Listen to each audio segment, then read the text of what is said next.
Selling your home can be stressful, but it doesn't have to be. Get a guaranteed offer from Mark Spain Real Estate. There are no showings, no open houses, no stress. Work with the #1 real estate team in the U.S. and close with confidence. Go to markspain.com today.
Stinker of a Monday night football game, but we are now officially through week 12. Good morning. Hope you had a great rest of your afternoon. A victory for the Vols, a decisive victory for the Vols over Rutgers yesterday, which preempted us for the rest of the afternoon. But don't worry, you're stuck with us for the full 3 hours. Today, Robert, Lucas, and me, we are going to have Fitzy today at a different time. Nate Washington's going to be on because, of course, Thursday is Thanksgiving. And he has some thoughts on Cam Ward and Shedeur Sanders dialogue that's going on right now. And we will do the Rare Preds check-in with Alex Doherty, although it sounds like you guys did one of those while I was gone on the bye week. Yeah, hadn't gotten much better. What was the summarize his update for me when last he visited, if you would? Well, the Preds were an aging roster that underperformed last year, and they said, let's run it back and hope it's better. And it's not, and it's marginally worse. Oh, very good. So they're probably in a worse spot than the Titans are, given the contract situation. We can get into it with Alex here in just a little bit. But it was a good night for Titans coach search watch if you are somebody who is invested in seeing Robert Saleh, the current 49ers defensive coordinator, become the next Titans head coach. And I think that there's a fair conversation to be had there.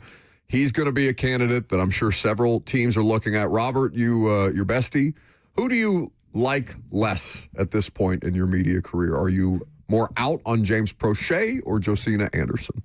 Oh. I feel like I'm asking you to pick between Hitler and Stalin. Josina's probably more Mussolini. I'll go... Why is that? Or why don't you say displaying the behavior of as opposed to... Displaying the behavior. Well, she's not really displaying the behavior of. I'm just not a big fan. Okay. I'll say it's Josina. Okay. James fails on the field. Had a pretty good catch on Sunday. And it was a nice catch. It was a very combat catch. It was a very impressive catch. He also had a chop block that was questionable in the game, but didn't you text me about that? Robert just raged texting and tweeting through Draymond Jones getting almost 2 sacks and James Prochet being a meaningful contributor for the Titans in a close game. What did Josina Anderson tweet today about job openings that potentially could be out there in the NFL world? Right now we're at 2 with the Titans and the Giants having fired both of their coaches in season. It is fair to expect that several more jobs would come open at year's end. Oh, you want me to read this? Yes. Is this some form of punishment? Yes. Because I know you blocked her earlier today. I muted her. I didn't block her. Okay, same thing. So she opened it up with keeping tabs as we approach the carousel season. League sources are eyeing 5 or more NFL teams with projected openings at head coach as of where things stand today while waiting to collect more data on a 6-team 2. She didn't really need 2 there. Meanwhile, there's a longtime NFL coach out there who is considering wanting a change of scenery and has told others these thoughts. If he acts on these lingering feelings, his departure would clearly add to the list of vacancies. Mike Tomlin? I mean, she's leaving in general, but, like, why wouldn't that be Mike Tomlin? Longtime NFL head coach? How many longtime NFL head coaches we got going right now? John Harbaugh. Him, Harbaugh, Kyle Shanahan. You don't think that's real with Harbaugh, though? I just assumed that was out. I assume John Harbaugh's hanging on to Lamar Jackson for dear life at this point. Yeah, I don't know. I think she left that intentionally vague with as many SAT words as she could possibly fit in there so we don't forget that she's smart. That is rather annoying, though, just to hint at a longtime NFL head coach that would create another vacancy but not be more specific about that NFL head coach. And don't talk about the openings, potentially 6, while I gather more data. Well, then don't include that part. Then it's not a report. Okay. It's your opinion. I understand your frustrations with her. Secondarily, a league source says Colts defensive coordinator Lou Anarumo is expected to receive strong consideration for the Giants head coaching vacancy this upcoming cycle, which has also emphasized his familiarity and relationship with current general manager Joe Schoen. Where would their connection be? You don't have to look that up. I was just curious. I think Joe came from the Colts, but I have no idea. But Lou was in Cincinnati. Yeah. Lou just got Somebody would have to look on the Wikipedia page and Okay. figure that out. Well, that's more work than I'm going to ask you to do today. I appreciate that. Well, it's not over. There's still another tweet. They're so long. There's still. That's why I'm wondering why you wanted me to read these. I'm Because it's surprised. funny because I can see you getting more annoyed with every graph that you have to. It's really for my own entertainment. In all capital, new. I'm told, quote, at least 2 NFL teams, unquote, are still expected to have interest in talking to Bill Belichick behind the scenes, at the very least, about head coaching jobs this carousel season, per a league source. Quote, a third team could also enter the mix, end quote, with desires to talk, particularly if one specific personnel change is made under ownership, the source added. Side note, there's more to the story of why Belichick did not end up head coaching another NFL team a couple seasons ago, with his own desires and preferences regarding workplace and dynamics playing more into the part of it than I think that has been discussed, publicly known, or given credence. Big good word. At any rate, Credence. Belichick is still... It's still going? At any rate, Belichick still has deep respect with a number of owners across the league, and that is what matters as I pontificate on the addition of other coaches in this coaching cycle. Albeit, if there are more openings, I will have to dive deeper into the data, and I will have a report at a later date.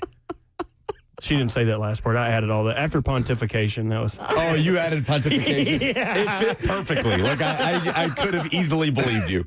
That's fantastic. It's like, when's the last time the two of you read a book? Like an actual book? Too long, like a year. Of Mice and Men. When, though? Oh, that was like senior year. Yeah, okay. But like some books you'll read and they'll have footnotes, right? In the middle of the book, like explaining something that happened, a reference that was made. Rex Ryan's favorite part of the book. That's good. Love you, sexy Rexy. He loves the footnotes. He just reads the footnotes. Were we supposed to talk about Robert Saleh here? I had no idea that it was going to go that long. It was so funny to watch Robert's face get angrier and angrier the more graphs. Elon needs to bring back 280 characters on Twitter. We can't let people get away with this. So the Niners should have blown out the Panthers. If it's not for 3 Brock Purdy interceptions, 2 of them by J.C. Horn before he was knocked out with a concussion, this 20-9 final would have been, something like 34-9 or something like that. But the Niners defense was fantastic in this game. I mean, the Panthers had the football for 22 minutes and 18 seconds, almost got doubled up in time of possession. But seeing Robert Saleh on the sideline for San Francisco, how he gets so fired up when the defense is coming off the field, doesn't it kind of just feel like he never left? Like the Jets thing was just like a fever dream that happened with Aaron Rodgers, and he's just kind of back where, he really made his name as an elite defensive coordinator, but Now here he is with his name popping up again. And Albert Breer, last week of Sports Illustrated, did a mailbag where someone asked him if he thinks Robert Saleh becomes a head coach in the 2026 season or returns. And he says he thinks Saleh is at least going to elicit interest and may well land a job. He'll interview well. He's very close with a lot of the Shanahan-McVay tree offensive coaches, so finding a good OC won't be a chore, and he'll be able to energize a franchise that has fallen on hard times. Breer says, I could see the Titans or Giants taking a long look at him, paired potentially with the Mike McDaniel, if he doesn't make it in Miami, or Mike LaFleur to run the offense. Got to have a Mike in here. Well, you've got to have an OC. That has the name Mike. And there has to be a coach named Mike on the Titan staff. It's a requirement. Okay, we'll fold the franchise if not. So that would be something that would be enticing. And I'm sure Robert Saleh is going to consider all of the openings that display an interest in him, and I'm sure he'll have a preference after a while. We've talked about which is the better job. You can't let the Giants beat you out for the better candidate in this situation. Because if the dream scenario becomes available, let's say, and Robert Saleh is legit interested in becoming a head coach with certain parameters, right? He survived the Jets, so he doesn't want to live that experience again. Now, the Jets also came, it wasn't just Woody Johnson that he was dealing with. He's dealing with a bit of a malcontent Aaron Rodgers on top of all that that's superseding him in some personnel stuff and making some decisions or operating in a way that probably isn't in the best interest of everybody involved. So that's not something he's going to have to deal with the Giants or the Titans. But the Jets will have informed the things that he's looking for in his next job. So what concessions would you have to make for a coach who's been through it, who survived it, and is again looking like a viable candidate? And also, who are you hiring for OC? Because I would argue in terms of impact, immediate impact, that the offensive coordinator, Cam Ward's next offensive coordinator, is as important, if not more, than the person that you hire to manage everything else. That's not unimportant. We just saw how critical experience is in Brian Callahan's inability to manage some of this stuff, but that OC hire is going to really determine if this thing moves forward the way that they need it to. So are Titans fans now full-on rooting for the Dolphins to continue to lose games so that they fire Mike McDaniel? Hell yeah. And the possibility of a Robert Saleh, Mike McDaniel pairing, because it'd be tough to imagine McDaniel quickly getting a new opportunity. And if he did, it would as likely... a head coach. Right. Like if theoretically he was the play caller here, if the Titans did hire Saleh, he would have to have some level of success here to earn another head coaching opportunity with how things have gone in Miami, you would think. So either way, that works out well for you. It does come back around to the issue of having a defensive-minded head coach that has to continue to replace the offensive coordinator. But, you know, just get to a place where you're... stable. Yeah, just stability. I mean, that's the most important thing right now. And with that comes somebody that can help elevate Cam Ward. But if it comes to a place where you have to replace an offensive coordinator, so be it.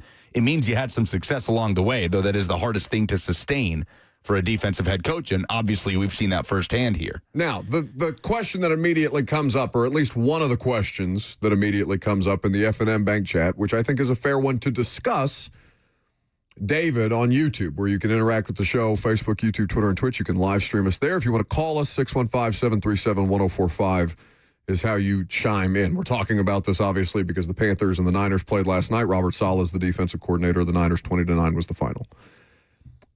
David says if Green Bay or Miami are open, so in, again, additional dominoes that would fall, would Saleh take Green Bay or Miami or one or the other over Tennessee? The Giants would also be in consideration.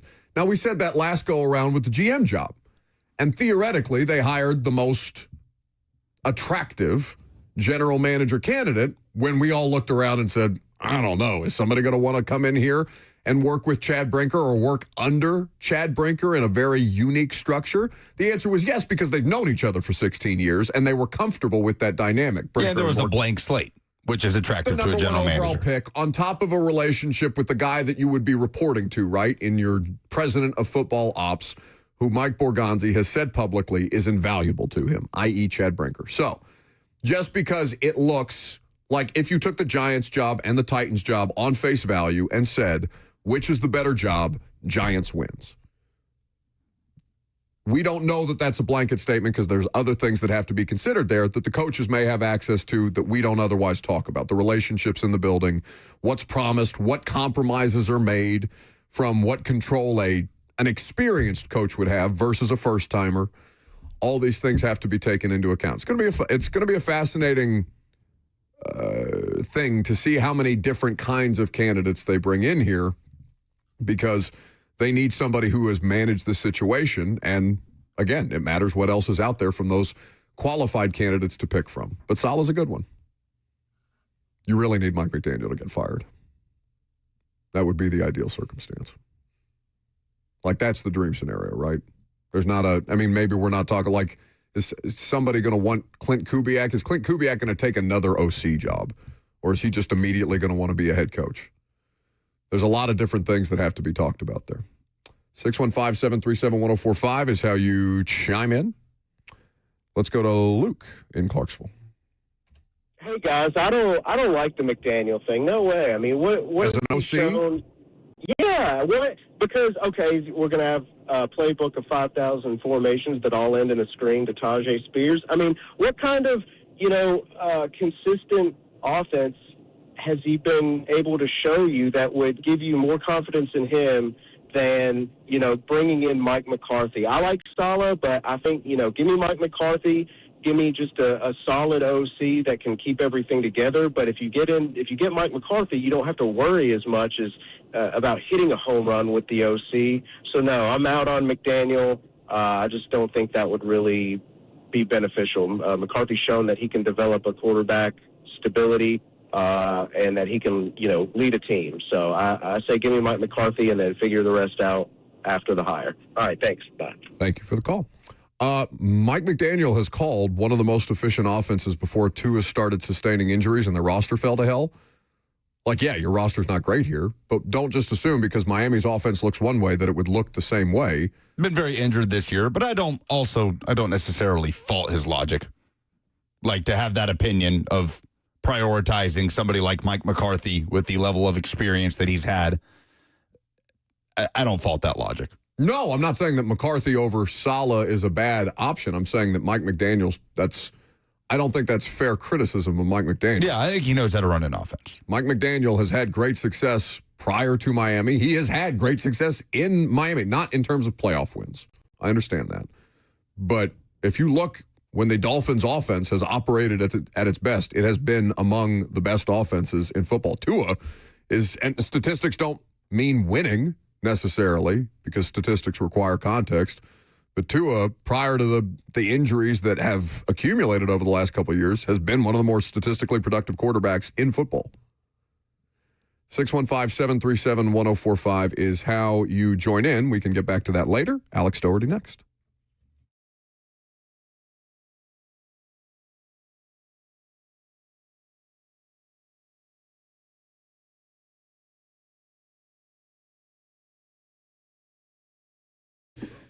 Trajan Wealth is here to help you achieve financial independence. The holidays are upon us, and it's not too late to check that last financial goal off your list. If you are preparing for retirement, if you're considering different kind of investment options, or if you're simply trying to look for various wealth management strategies, Trajan Wealth is for you. No pressure, no confusing jargon, just clear, honest advice from fiduciaries who put your goals first. You'll feel more confident, more prepared, and honestly relieved. If you've ever wondered if your plan could be better, get a second opinion for free from Trajan Wealth. 2 locations in Brentwood and Franklin. Number is 615-270-5000. That's 615-270-5000 or online at TrajanWealth.com. Advisory services offered through Trajan Wealth, LLC, an SEC-registered investment advisor. This is a paid advertisement.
Welcome back to the show.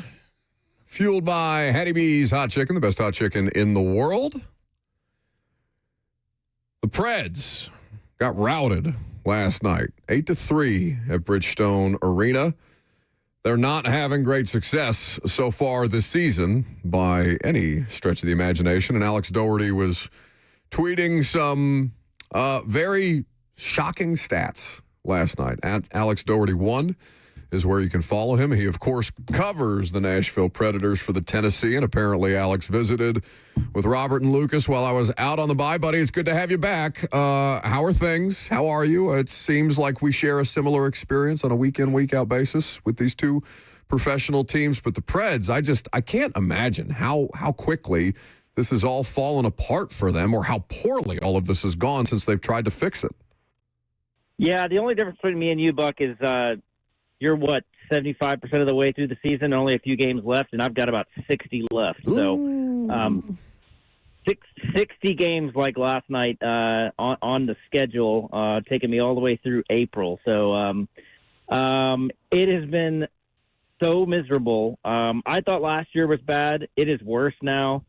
They have 6 wins in their first 22 games. They have lost 8 of their last 9. They cannot score goals, and even when they can score goals, they cannot stop goals from being scored.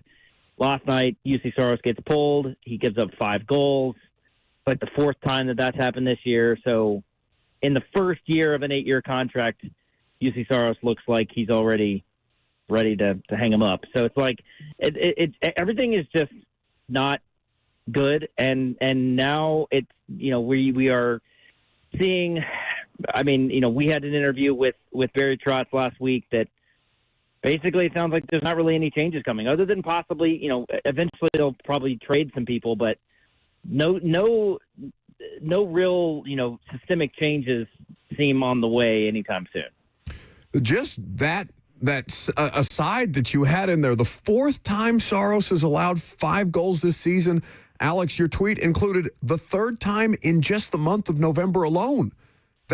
What has happened to him? Okay, so if you talk to the team, if you talk to Brunette and the team, it's the defense in front of him, right? It's never the goaltender's fault. No goaltender has ever had a bad game in the Nashville Predators franchise history. But there is no doubt he is just not as good as he was a few years ago. He's always been a mobile, quick goaltender. That he's obviously undersized, and that's never changed. But in this league, players are faster and can get around goalies all the time, especially if they have a number of fast players on their team to pass around him. So it's like speed with a goalie is just not as important as it used to be. You want a bigger goalie, one that's range. That's why Pecorine was so successful. He's a bigger guy. He was also very athletic too. But it's just it's the nature of what Saros is. He's very skilled and very quick at what he does, but he has just a massive, misadvantage in the kind of goaltender that he is. Alex Doherty of the Tennessean. He covers the Nashville Predators for the Tennessean. Of course, you can read him online. Preds fall last night at Bridgestone Arena, 8-3 against the Florida Panthers. Just feels like such a rinse repeat of last season, Alex, but to your point, worse in so many of the data points. And Barry Trotz has continued to defend Andrew Brunette. It doesn't feel like change is on the horizon. We compare the Titans situations. Titans fans, at the very least, have Cam Ward to watch each and every week, right? And this week, that's been the discussion of another step for him, maybe his best performance against a good defense, kind of having that to hang on to. What is that right now for the Preds fan base? What is there to watch for when Don't laugh at him. Your best prospect is... Don't laugh at the idea of hope. What the hell kind of answer is that? I just hear you giggling in the background. It answers the question, I suppose, Alex. No, I was going to say there is at least a couple. Right now, Matthew Wood he has 6 goals in 15 games. I think he's 5th or 6th in rookie scoring, and he's a good one to watch. But the problem with Matthew Wood is he's not he's not a speedy guy. He's a bigger kind of more power wing kind of guy. Like, he uses his body well, and he can shoot very well. But he's not a guy that's like you're going to see on a breakaway, scoring all kinds of crazy goals. He's not even really the skill level of like a Forsberg, where you can see him grow into like a 30 or 40 goal type of guy. Maybe one day, but so Matthew Wood is here now. I mean, the problem is with hockey, you have a really good. The Predators actually have a very good prospect pool right now. Probably one of the better ones that they've had in a very long time. They have, of course, they just drafted Brady Martin, who will be here full time probably next year. And then they have a guy named Igor Surin, who is in Russia right now, who will be here in a couple years. They've got Teddy Stiga. They've got Aiden Fink. They've got defensemen like Tanner Molendyke and Andrew Gibson. These are all names that you will see.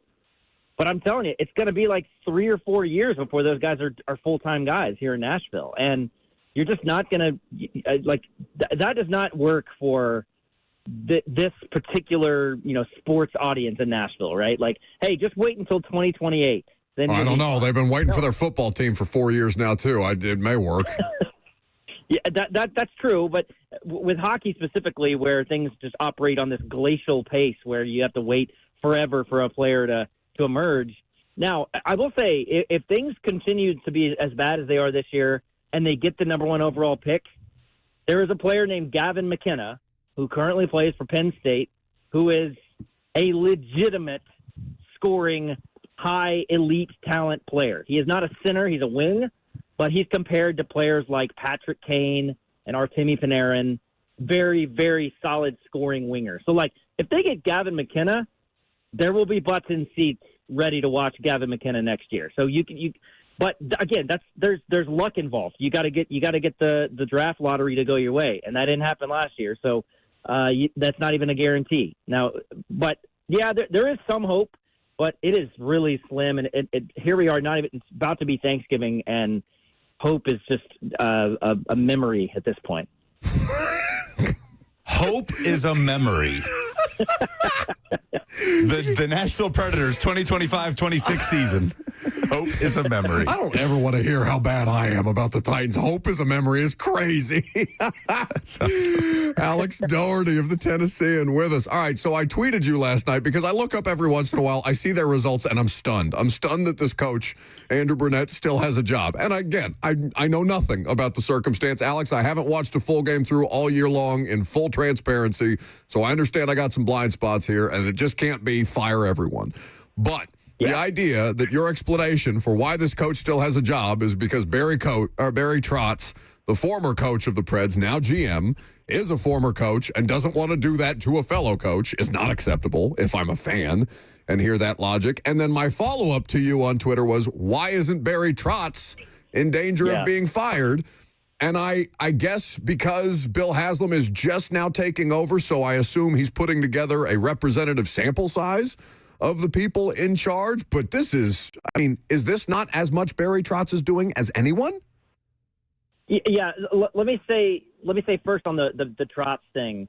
I'm really just kind of reporting this. Like, I'm not saying that it's a good thing at all, or that how I would do it. But yeah, Barry Trotz is a coach, and when we asked him, like, is it possible that your coach brain is doing a lot of the thinking here, and he admitted yes. He said that's absolutely could be what's happening, that he's letting the coach side of him kind of run things for the time being.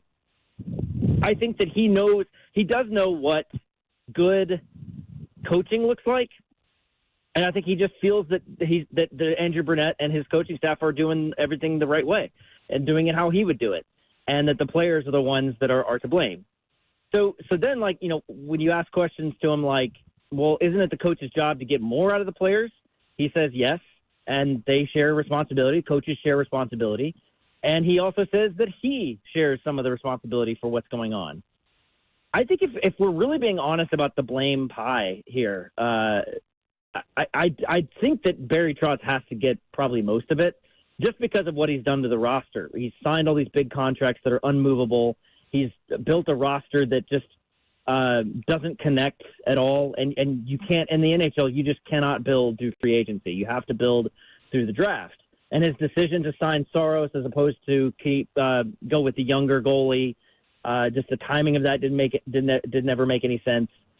He didn't get the right kinds of defensemen. I think he got big defensemen as opposed to quick defensemen. It's a quick league, and like I said earlier, like you can have big defensemen here and there, but like if you have an entire roster of 6'4", 225-pound defensemen, you're going to get beat all the time, and that's what's happening. So, but on the Haslam front, I do think that that's a reasonable thing to expect. I mean, Haslam has been the majority owner technically for just about 4 months now. He took it was officially official in July. Now he's been around much longer than that and been, taking notes, figuring out what's going on. How do you run a hockey team? But I don't think that I think he's probably learning from his brother, right? Jimmy Haslam, owner of the Browns, very famously has made a lot of mistakes up there. And I do think he's learning maybe from what not to do. I think he doesn't want to step in and make too many rash decisions. I think he has a really good relationship with Barry Trotz. That is very clear. They talk all the time. So, yeah, I just think that Bill Haslam is not out here to try to make, in quick moves immediately. I mean, I've heard a lot about the Titans owner making a lot of moves in too quick of a time. So it's like kind of the opposite, right? Like people are maybe wanting him to make at least one move, and I think he's probably not going to do that for a while. Alex, I appreciate the time, buddy. Godspeed these next 60 games, brother, because it seems like a slog. But I know you'll do great reporting on it. Tennessean is where you can read him at Alex Doherty 1 on Twitter. All right, thanks, guys. Appreciate it. Not great, Bob. If I ever say anything like hope is but a memory, you would drag me. Well, that is kind of the beauty of the NFL and the way that it's set up, and not in your dumb suggestion to, have a way for teams to stay bad and never get the number one overall pick. A dumb suggestion that I liked. Yes. That hope is always on the table for NFL teams, even at its deepest, most struggling moments.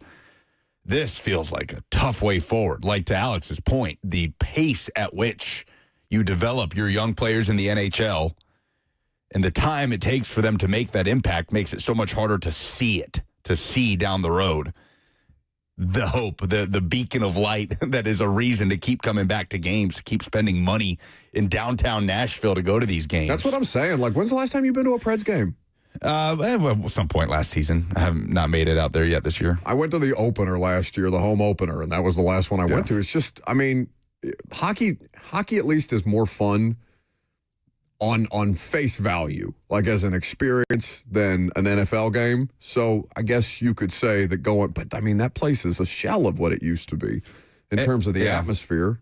Yeah. And it's ironic that he says hope is a memory when it felt like hope was just kind of the strategy for the Preds, who last year made all those moves, right, in free agency and ended up having an aging, underperforming roster, and then just said, let's run it back and hope it's better with the same coach and the same parts and pieces, save for a move here for a defenseman. But largely the core remains the same, and the results have been even worse as the roster is a year older.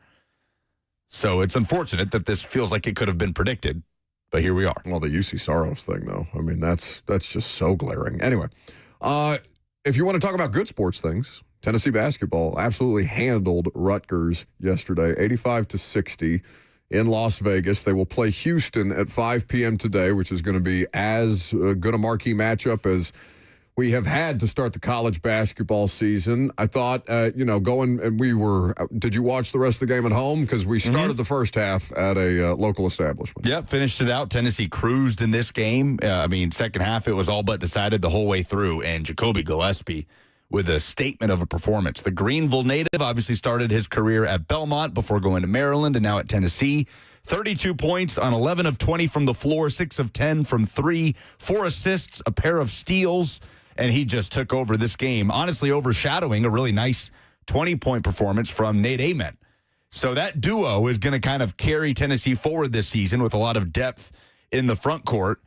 And they were fun to watch. they just jumped on Rutgers early, never let go, and now they get their first real test of the year coming up today at 5 o'clock. You can hear John Wilkerson was on the call with Steve Hamer. Yeah, I aired Vol it Network. saying I just assumed it was Mike Keith. That's my fault. They could be in Vegas all week. So John is over there with Steve, and Mike is hanging back to do, obviously, the Vandy game on Saturday. But, Jacoby Gillespie is not the sort of cultural centerpiece that Zakai was for so many years with this program. I'm not sure how he stacks up as a defender at this point. I'd love to hear more from, maybe we talk to Slay about that at some point soon. But I do think Gillespie has this ability to take over a game, maybe more so than Zakai did. Just from a sheer, the point of driving the offense forward in a almost Dalton Connect-esque way, even though understanding you didn't set yourself up for success. No, not at all. They're very different players. The degree of difficulty on that sentence was high. But impressive performance from Gillespie. He just completely took over, dominated yesterday. Well, and just kind of reading back through, because I didn't expect J.P. Estrella to play in this game. Rick Barnes had said that he didn't expect J.P. Estrella to participate. 10 minutes, 10 points. In the players' era. So you had good defense from Bishop Boswell, who's also getting back involved, and J.P. Estrella, who looked like he might have had a concerning injury, but, as things have progressed, obviously, it's maybe less significant than the initial concern. So Tennessee basketball with a huge challenge this afternoon to try and avenge their Elite Eight loss. What was that, 69-50 back in March? It was not close. Never really in question, Yeah, it was just a physical game by Houston, who was a 1 seed, Tennessee the 2 seed, but that was never in doubt. I think I was in owners' meetings watching that game and very, very frustrated by the way that it played out. One, because I hate to see Kelvin Sampson having success anywhere but Indiana. And two, because Tennessee, you were really excited about that team, understandably so, but Houston was just an immovable force until obviously the finals. Yes, should be fun today. Looking forward to it. Vol Network coverage starts when? 4:30, I believe. 4:30, so that will preempt a portion of 3HL, and you can enjoy the Vol Network coverage the rest of the way. Oh, you moved your microphone in front of your face. I assume you had something to say. Yeah, because you generally ask me what would we have to give away when a segment's coming up. Do we have things to give away for what made you say, oh, no, in sports this week? Yes, also typically not ready. The place where hope goes to die. The Preds take on the Avalanche. You can get tickets to go see them December 9th. Leave hope, despair ye. Glad we've spent a good 20 minutes, hyping up that giveaway. I mean, we do 3 hours of Titans damn near a day. We got Titans tickets to give away, too, if you want to spend your holiday weekend with the Titans and the Jags. So we've got Preds tickets. Are we doing Titans tickets here, too? Not here, too. Okay, but we're just doing Preds tickets here. That would be too much work for Robert. So we will do a caller 5 situation for the Titans-Jags tickets. We will do... Not now, though. Not yet. Not yet. Inevitably, there will be calls for the Titans tickets. Don't call for the Titans tickets yet. Do not. They're going to. I know, but I have to. Lucas is right to say it. Well, we have to stop. We have to. I feel like when we tease, even just teasing a giveaway, it just. Okay, but that's on them. That's not on us. Like if I want to say, hey, keep listening later. We have Titans tickets to give away. Just don't call. Just wait. It's okay. Just listen for a fraction of a second longer and don't immediately say or start to call when I say we have Titans tickets to give away. It doesn't mean right then. T-Man says giving away Preds tickets after that segment is messed up. No, I think what we're going to do is whenever someone calls in ahead of time, I'm just going to be like, yeah, just 1 second and leave them on hold. See how long I can leave them on there. All right, so 615-737-1045, the best submission for Oh No gets... a pair of tickets to go see the Preds take on the Avalanche. Or I guess the Avalanche take on the Preds because it's a home game, December 9th at Bridgestone. All right, 615. And a $100 gift card to a Moment's Peace Salon and Day Spa. Who, of course, makes this upcoming segment possible. The thing in sports that made you say, oh no.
For the opportunity to win 2 Preds tickets and a $100 gift card to a Moment's Peace Salon and Day Spa, 615-737-1045. Tell us what in sports made you say, oh no. So naturally, I will start with a non-sports story. Robert, if the audio is ready at your convenience, we will get to your phone calls here in just a second. Do you know the news outlet that I need to credit on this? Because I know it was a local news outlet in the Philadelphia, New Jersey area. I believe the clip that we have is courtesy of MSNBC. But either way, this is having to do with the Campbell's Soup Company. A former employee is now suing Campbell's Soup as a part of a wrongful termination lawsuit. He said he was fired after reporting alleged comments made by executive Martin Bally talking about the product of Campbell's Soup. A former Campbell's Soup Company employee is taking legal action against the food giant, and he's making some explosive allegations about one of its top executives. Good evening, and thanks for joining us at 6. I'm Ty Steele. I'm Kimberly Gill. Those allegations are now at the center of a lawsuit claiming the company's vice president went on an hour-long tirade attacking the company's products and employees before taking aim at its customers. And the former employee recorded it all. Eric Erickson shares that recording and what the company is saying about it. We have shit for poor people. Who buys our shit? And that's just part of an over an hour-long rant, says former security analyst for Campbell's, Robert Garza of Monroe. I don't buy Campbell's products barely anymore. It's unhealthy. Now that I know what the in it, even in a can of soup, I look at it, look at me, bioengineered meat. I don't want to eat a piece of chicken that came from a 3D printer. You? I don't want to eat a piece of chicken that came from a 3D printer. Glowing endorsement from the former, I'm sure at some point, Campbell's Soup executive Martin Bally. That made me say, oh no. What'd you say he does? He's like in charge of like information security or something hilariously ironic. No, that's the guy who recorded. Oh, okay. The executive. It does not. Great job by that guy. Yes, that guy. That guy apparently was fired for reporting the comments, and so now that's the nature of the lawsuit. You asked us earlier, when's the last time we had Campbell's? Me. And yes, you asked us that. Yeah. And I said, I can't remember. And then I remembered Campbell's makes the chunky soups. Yes. The chunky soups are incredible. I used to get, it's creamy chicken corn chowder, and it was exceptional. I used to eat that like every day in college. And now you're still going to eat it. 3D printed meat. I haven't bought a can of that in so long. No, I know. I just make my soups now. I'm like the super soup man. I don't know. Didn't LT do the commercials for those? Superman. That's my name. That's what I would be. SOUPER man. Yeah. We almost ordered some soup yesterday at the local establishment where we watched the Vols basketball This game. weirdo wanted a soup and a beer. There's nothing wrong with that. Send him to the nursing home now. What's the soup of the day? Also, you almost falling off my porch in the most unathletic way possible is one of the funniest things I saw yesterday. The beer had nothing to do with that. That was before the beer. That was before the beer and the soup. So weird. The Baylor Bears beat the Creighton Blue Jays in a men's basketball game yesterday. You don't care about that, except former Tennessee guard Cameron Carr had a really nice game after up and leaving the Vols program midseason last year. I digress. Here was the Creighton radio call late in the second half on what was apparently a controversial and egregious decision by the officiating crew in this game. Shot clock. Carr into the paint. Missed the dunk. And a fucking foul. What are you talking about? That was 2 seconds after the play ended. Carr driving. He's outside the circle. He's outside the circle and he's set. He was outside the circle and he was set. Brett Smith blew it. He was outside the restricted area. He was straight up and down. He was set like the statue sitting out in front of New York, New York, and they called that. That's an absolutely horse crap call. In a game that's been played out like this. Unbelievable. Bailout call by an incompetent referee. And ball don't lie. I guess he missed the free throw. I want you to be that kind of play-by-play guy. Meltdown. by a local radio broadcaster. They're playing in Paradise, Nevada at Michelob Ultra Arena. Who plays at Michelob Ultra Arena? But What the hell is in Paradise? I don't know. I guess it's right outside of Vegas, or it's on the Strip in Vegas. But yeah, absolute meltdown. That made me say, oh no, electric stuff. Me when Cheyenne tells me we can't have hot dogs for dinner. And a fucking foul? What are you talking about? Eat whatever you want to eat, lady. My oh no goes to, did you guys see this video that came out? A news station in Philadelphia went to a local elementary school, and they were like, this is how the kids get fired up for the Eagles game. Yes. And there are punching dummies, these big foam things that you would punch and give them the old 1-2. And they have pictures of Dallas Cowboys players over top of these punching dummies. CeeDee Lamb, Dak Prescott, anybody, you name it. Javonte Williams. And in this video, not only are the kids beating them up, the teachers rip the paper off of the punching and stomp on Pickens' face. They stomp on them. The news reporter did. Yes, the news reporter's also stomping on them. If you're with the children, if you're in Philly, you're in this. Interviewing these small children rips a picture of CeeDee Lamb's face down and then begins to stomp on it in her heels. Oh my God! And every one of these kids is these kids are not like giving like little punches. These kids are like, all the way back here. Yeah. They're really like haymakers. The haymakers for these little kids. Well, the Cowboys pulled it off. They ended up coming back and beating the Eagles. Awesome win. Very good win for the Cowboys. Those trades that, I mean, I kind of made fun of Jerry for the Logan Wilson trade, but trading all those assets for a defensive lineman, and then it still turns out pretty good for him. After the game, Cowboys PR staff brings out punching, like sled blocking. Social media staff. Yeah, social media staff. And they bring out these punching bags with the Eagles logo on it and give the Cowboys a chance to give them the old rough up back. Stupid kids. I wish they would have put pictures of these children on the punching bag. That would have made it better. But Philadelphia children are learning what all of us know as sports fans, is that this is not sweet. This is not fun. Your team may be good, but they will not always win. You're going to have to learn how to lose, kids, and I think Philly is adapted that. So. Well, it makes a lot of sense that Philly clearly is literally a training ground for the most psychotic fan bases in American sports. They're literally training them in the halls of these schools. It's Rocky. Insane. Eric in Gallatin has an oh-no. Hey, good morning, guys. So mine, unfortunately, has to go for the Titans, and it's for the national anthem. Sunday, they had this girl, which I guess she's good at guitar, but she wasn't Sunday. She did the national anthem with, like, an electric guitar, I guess it was.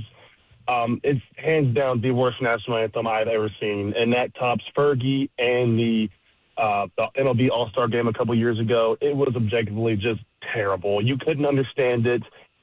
Besides maybe a couple times with the higher notes and all that, it was just bad. Everyone around me was embarrassed. The Seahawks fans were looking at me and asked if she does it every game. I said, no, this is, I guess, her first time. But, you know, usually after a national anthem, everyone cheers and goes crazy. It was kind of just awkward in the stadium. There's like a couple claps here and there, but it was just rough. And that is what made me say, oh, no. I don't remember the woman's name. Braden Gall was sitting next to me. He knew who she was. I didn't, I mean, we can't really hear it through the press box. We just know what's going on. So I'll take your word for it. Zach is in Chattanooga. Hey, Buck. What made me say, oh no, this week was me and my dad, we're at the Titans game in section 343.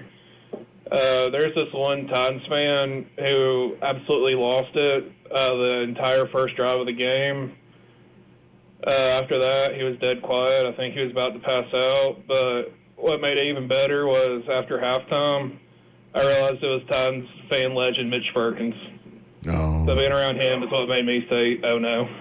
Yeah, I'm sure he's a pleasure to watch the game with. A future fan of the year. And apparently not. He's protesting because he was snubbed. He was snubbed. He I came voted up to for see him. us at the pregame show. Mitch Firkins did. Did you let him plead his case to the Titans fans? I did not ask. I asked about his newborn son, who we hope is doing better, Mitch, because that sounded like there was a bit of a struggle. That's tough. I hate to hear that. I voted for Mitch countless times. You did not vote. Anytime I had free time at work. Why are you lying? I was voting for Mitch Firkins. Nobody I got believes your you. back, Firkmeister. They're not going to take us all down. You have that much free time at work, do you?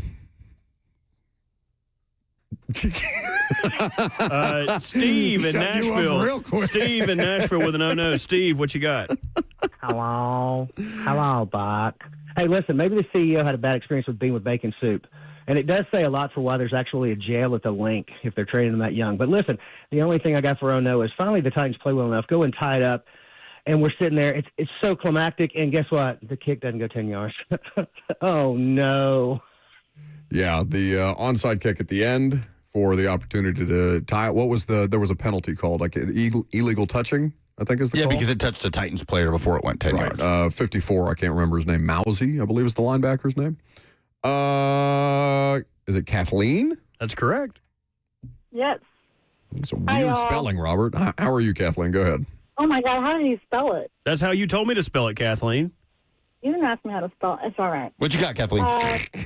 So first, my oh no should really go to like the chicken and beer. That's a big oh no. But if not, we'll go with the getting my hopes up with the time scoring in the second half and then us losing by 6 points. Yeah. That's not the oh no. A lot of sadness about the Titans' close loss. All right, who do you want to give the tickets to? Toss up. Yeah, everyone was exceptional today. Okay, so pick one. Eeny, meeny, miny, mo, Zach. Okay, very good. Congratulations to Zach for sitting next to Mitch Firkins and it being an unpleasant experience. You'll get to go to the Preds game. Hopefully that's a better experience. All right, Jason Fitz next.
Welcome into the second hour. We've moved some things around given the holidays right around the corner. So Jason Fitz joins us now as opposed to later in the show. Yahoo Sports Daily is where you can watch him. Fox Sports Radio is where you can hear him on Saturday evenings from 5 to 7 Central Time. Good morning, Fitzy. How are we? You're on your way to see Wicked, yes? Yeah, I mean, that's the goal. By the way, you and I hanging out Wednesday night, don't forget, for America. You and I get to spend like 10 p.m. to 2 a.m. Eastern time. So like when the clock hits midnight, it's Thanksgiving Day. The first face you're going to see is mine. So just get ready for a whole night it takes about why Thanksgiving food is trash. Why would you just start a fight as soon as you come on here? I'd rather talk about that than Shador and Cam, which I'm inevitably going to be subjected to for the next 2 weeks. Fitzy, the Niners game last night, the Niners able to outlast the Panthers. Robert Saleh is being talked about again as a head coaching candidate after an unsuccessful stint with the New York Jets. If you are Robert Saleh, what is the most important thing to you in your next organization? So there's two folds to this. By the way, for anyone that hasn't seen the reports, it's been widely reported that Robert Saleh was offered the defensive coordinator job for the Raiders this year, going into the season with the contingent that he would become the head coach in waiting to replace Pete Carroll when Pete Carroll stepped away. Oh. He refused that job. So, but that has been reported by multiple outlets. So, I give that context because the two things that matter the most when you've come out of the Jets is you don't want dysfunctional ownership and you want a quarterback. You want a place that's going to give you the time and opportunity to do what you need to do, and you want the quarterback situation as settled as it possibly can be or a clear path to a quarterback. So if you're asking, for example, about Saleh to the Titans, question number one would be, does he believe in Cam Ward? Question number two is, does he believe in the structure of the organization to be more functional than the Jets were during his time there? So I don't know how he feels about Cam Ward, but I know most of the people around the league I talk to do not feel any better about Amy Adams-Strunk than they do about Ambassador Johnson. So if I am, and that's what he prefers to be called inside the building. Of course. So I would just remind everybody, if I'm Robert Saleh, just like Ben Johnson, look at Ben Johnson last year, the hottest candidate in the league. What did he take? He took an ownership group that's actually fairly stable in the world of NFL ownership with a quarterback that he could believe in. He turned down everything else that didn't have those two things. So how the league feels about Cam Ward will dictate where some of these guys want to go. So do you believe Saleh will be the hottest candidate in this upcoming carousel? No. I think Clint Kubiak will be the hottest candidate in this carousel. I'll tell you why. Defensive coaches at their core have to come in with the plan of who's going to run their offense. The problem is offensive coordinators, when they have any success, are immediately poached. So one of the problems with hiring a defensive coordinator as your head coach is if he gets 100% of his hires right on the offensive side of the ball, like home run, nails it. Well, within 2 years, he's going to be replacing all of the people on that side of the ball because they will inevitably get head coaching jobs. If you're an offensive coordinator with the Titans and it goes well, and all of a sudden Cam Ward looks like he's lights out and he's a franchise, you're going to turn around and get a head coaching job. So defensive coaches are forced to constantly go back to the well to hire. That makes some ownership groups nervous because every time you hire coordinators, look at Philly. Sometimes it goes well. Sometimes it goes poorly. Look at the Lions. Sometimes it goes well. Sometimes it goes poorly. So part of the hesitance that some ownership groups have on a defensive-minded head coach is that you will be replacing your offensive coordinator if things go well every 2 or 3 years. And that's hell. That's hell constantly on young quarterbacks. Who's the worst owner in the NFL right now? Oh, I think Woody Johnson. I think the Jets are the worst run organization in the league. But there's a fine line. I think because the Titans don't necessarily have the same relevance nationally, they don't get the same scrutiny nationally. It's easy this as a Raiders fan. Certainly all of my fellow Raiders fans want to say Mark Davis is the worst owner in the league. Mark's not afraid to spend money, and he's not afraid to admit what he doesn't know. So he's a star lover. I'm saying that politely. Sure. There's a term for that in the music business. He's a star lover. So the problem is that he turns around and wants to hire every star at an elevated price, and that just never works out. So he's a bad owner, but he's not an uninvested owner or an incompetent person running a team. So I think Woody Johnson takes the cake right now as the worst owner. Jason Fitz, Yahoo Sports Daily. Caveat. Can I caveat one thing on the open jobs? You may. I'm not sure. One thing that I predicted this summer, and one Buck Rising gave me tremendous difficulty for, on Fox Sports. I said I did not believe there was wins above replacement for Aaron Rodgers over Mason Rudolph. I said that on air. I think we saw last week. I was right. But here's the thing. I also said that the Steelers were going to start hot, be the hottest team in the league early, and then they were going to lose all their games down the stretch and miss the playoffs. I think I'm going to be right about that. When the Steelers miss the playoffs, Mike Tomlin, I think, will get fired. And if Mike Tomlin gets fired, which I don't think he should, I think he will. If Mike Tomlin gets fired, he immediately becomes the hottest name on this job circuit for everybody. Wait, so your argument was what? That the Steelers aren't marginally better with Aaron Rodgers starting versus Mason Rudolph? Correct. Okay, yes. So Buck totally stole that argument from you because he brought that argument to this show and was hammering it all offseason. Absolutely. That makes sense.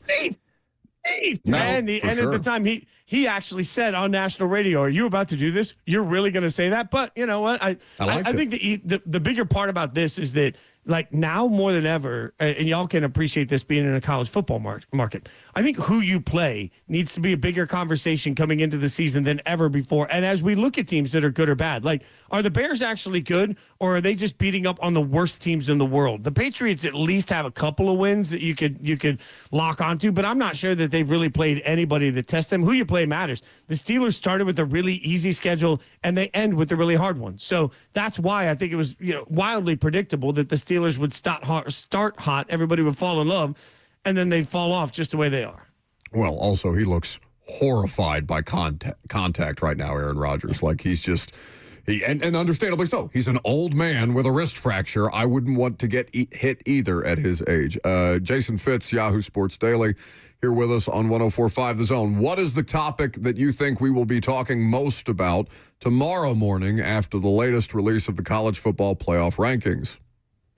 How the committee views Notre Dame versus Miami with the head-to-head is going to be a huge part of this. And this is where I continue to remind you guys that head-to-head only matters if they're in the same category. They're not. Watch the games. Again, the Raiders beat the Patriots week 1. So does that mean that if we power rank the NFL today that the Raiders should be put ahead of the Patriots? The answer to that is clearly no. So I think where they value Miami becomes concerning for everybody. And then what happens with the ACC Group of 5, the bid thieves? Because Bama fans are convinced, absolutely convinced, that no matter what happens in the SEC championship game, should they make it there, they will make the college football playoff. I'm not as convinced. If you get absolutely rammed in the SEC championship game, and you lose this big, and it takes you down to 10, you could find yourself being bid thieved, especially because there's a very real world. Let's say BYU turns around and wins the Big 12 championship over Texas Tech, right? If that happens, then BYU gets the automatic bid. Texas Tech ain't being left out, in which case now you'd have 3 bid thieves, which means your teams ranked at 10, 11, and 12 will be left out of this thing. Like, that's our opportunity for chaos. I think if you want to feel comfortable about your team, they better be in the top 8. And if you're Alabama, boy, I don't know. Like, Alabama, if they end up in the SEC championship game, I think if they get run out of the building, that could get problematic. Everybody's going to tell me I'm an idiot, but college football is unpredictable. Got to beat Auburn first. Things could get real weird down there on Saturday.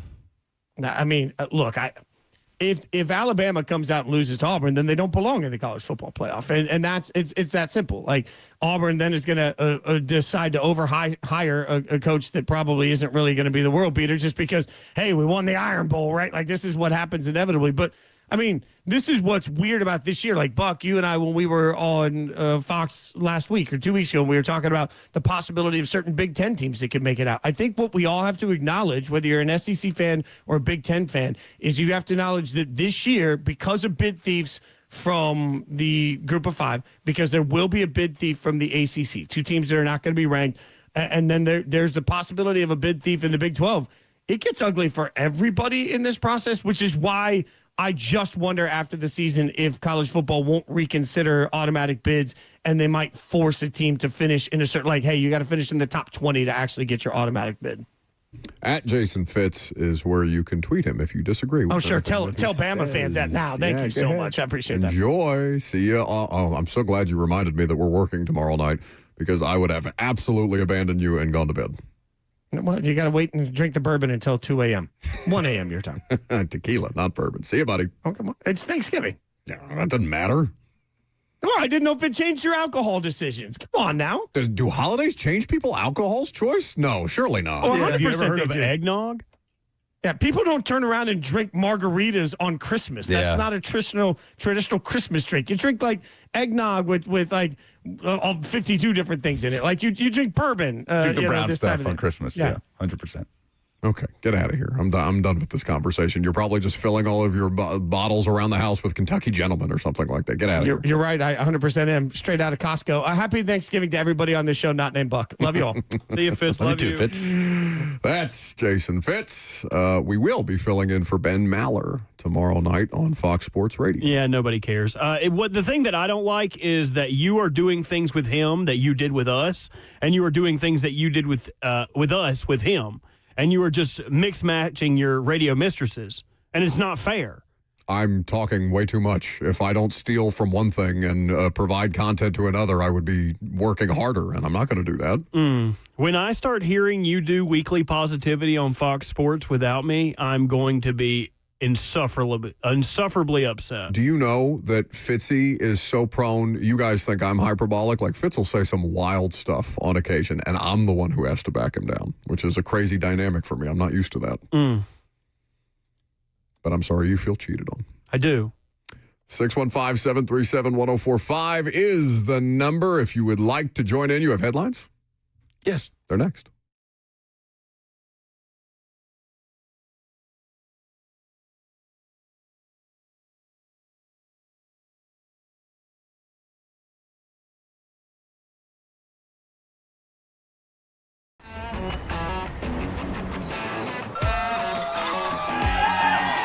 Smashville hockey. Around here, it can sound like a language of its own. But hey, if you can pronounce Demumbrian, then names like Yossi, Shea, Marchessault will roll right off the tongue. Nashville Predators, only in Smashville. One of the largest sports books east of the Mississippi, Circa Sports Kentucky, is now open. Catch all your favorite games on an 80-foot screen with stadium-style seating and live VSiN broadcast daily. Circa Sports, now open at the Mint Gaming Hall, Kentucky Downs.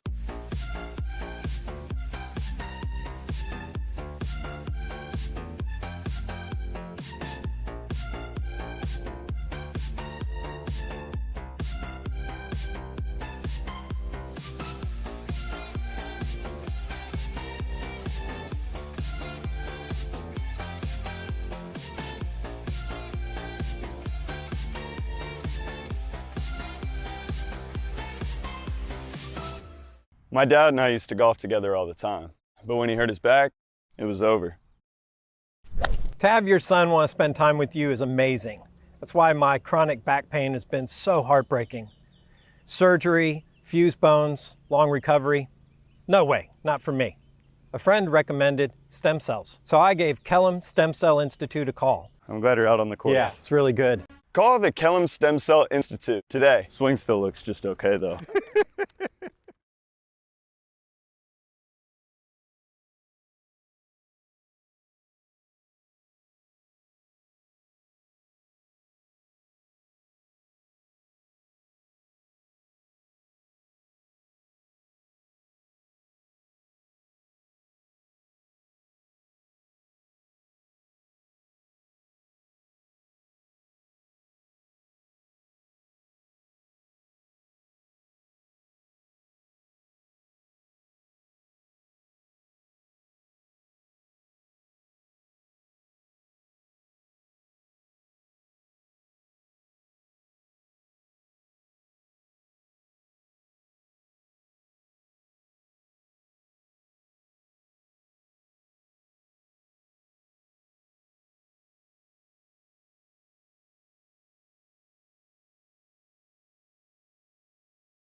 It's time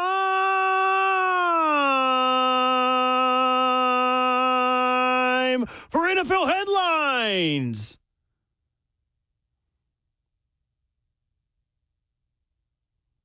So week with 12. Lucas Panzica. What are you, Scattaboo? Wrapped up on Monday Night Football in San Francisco. We've talked about the 20-9 win over the Panthers. Boring game. Both defenses played well, and really the interceptions thrown by Brock Purdy, the only reason this wasn't a blowout. Yeah. Now, this headline is about Jauan Jennings and the scuffle that he got into after the game after taking a literal low blow and responding to it. But I'm so glad you sent me this video, by the way, because I did not see. I saw the retaliation. I did not see the initial issue. Am I saying this name correctly? Panther safety Trayvon Moehrig? Yeah, you got it. Moehrig. So Jauan swung on him, like right hook across the face mask. Pretty much as soon as the game ended, they were separated, and next thing you know, there's a replay, a shot of the shot that Jauan took below the belt from Moehrig. Nut shot. So everybody's going to see the punch. And look, Jauan Jennings has had somewhat of a history of stuff like this before. But yeah, after the game, he said he was responding to some childish behavior in retaliating by punching Moehrig. Will he be suspended, do we think?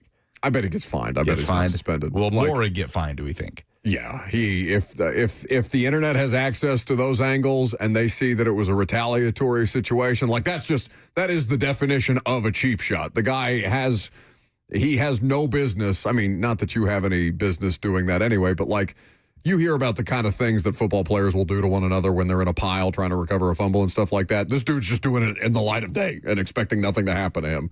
So I'm sure Jauan Jennings is an irritant to play against. So, he's a dog, as they say. So I'm sure that whatever Jauan Jennings said to perhaps elicit that strike by Trayvon Moehrig was less than safe for work, but still, you cannot just nut shot a dude because you pissed at him while he's standing over you in a pile. Jauan in the news on Vandy Week. Not the first time that's happened. But I guess won't be suspended this time around. No, Vandy Week. Yeah. There was some level of restraint shown here because this did happen before the game was over, and Jauan did not immediately retaliate. Like he went to the ref and was demanding a flag. Yeah, sure.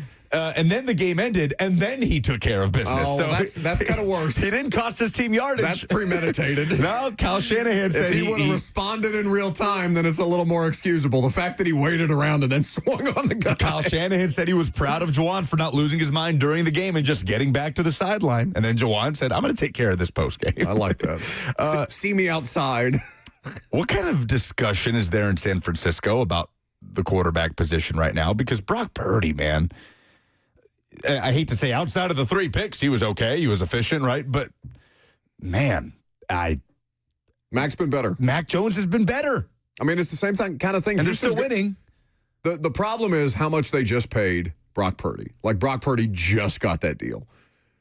Mac Jones is the one that got away, right, from Kyle Shanahan. So it's compounded additionally by the fact that this was a guy who Kyle Shanahan very much gave consideration to drafting in the first round all those years ago and now has him as the backup, and he's played well in the system. Kyle Shanahan's got to be like, how do I keep getting in these situations?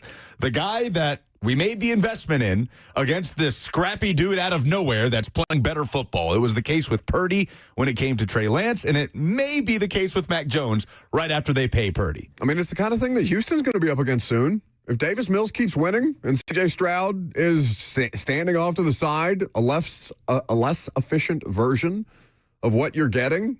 I mean, Mac has been better than Davis Mills has, but San Francisco's right in the thick of things, especially if Sam Darnold did not play well on Sunday. We did not really talk about that against the Titans. Sam Darnold did not. This is now back-to-back performances where Sam Darnold has looked less than. They are one of the leading teams in terms of turnovers as well. The Titans did not turn Sam Darnold over in this game. What did you not like about I thought Darnold was fine. I thought he was just kind of moving the football. It was 16 to 26, a 118 rating.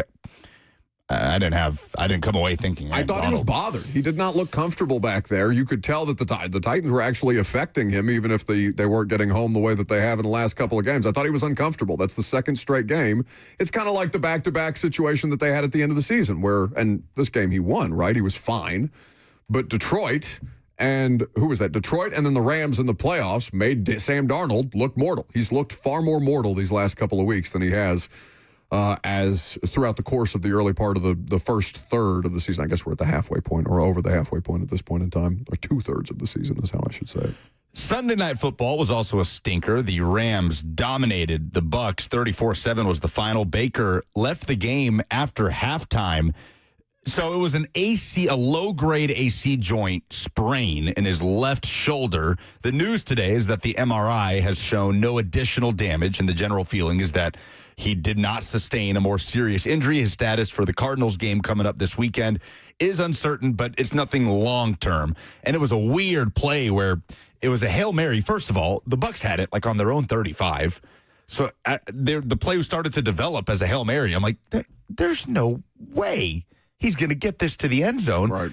And then he reared up, and just every fiber of muscle in his being trying to get that thing, and totally non-contact. Like, you can see the shoulder like pulls up and the ball goes straight up in the air, and it's a dead duck that gets intercepted at like the 30-yard line.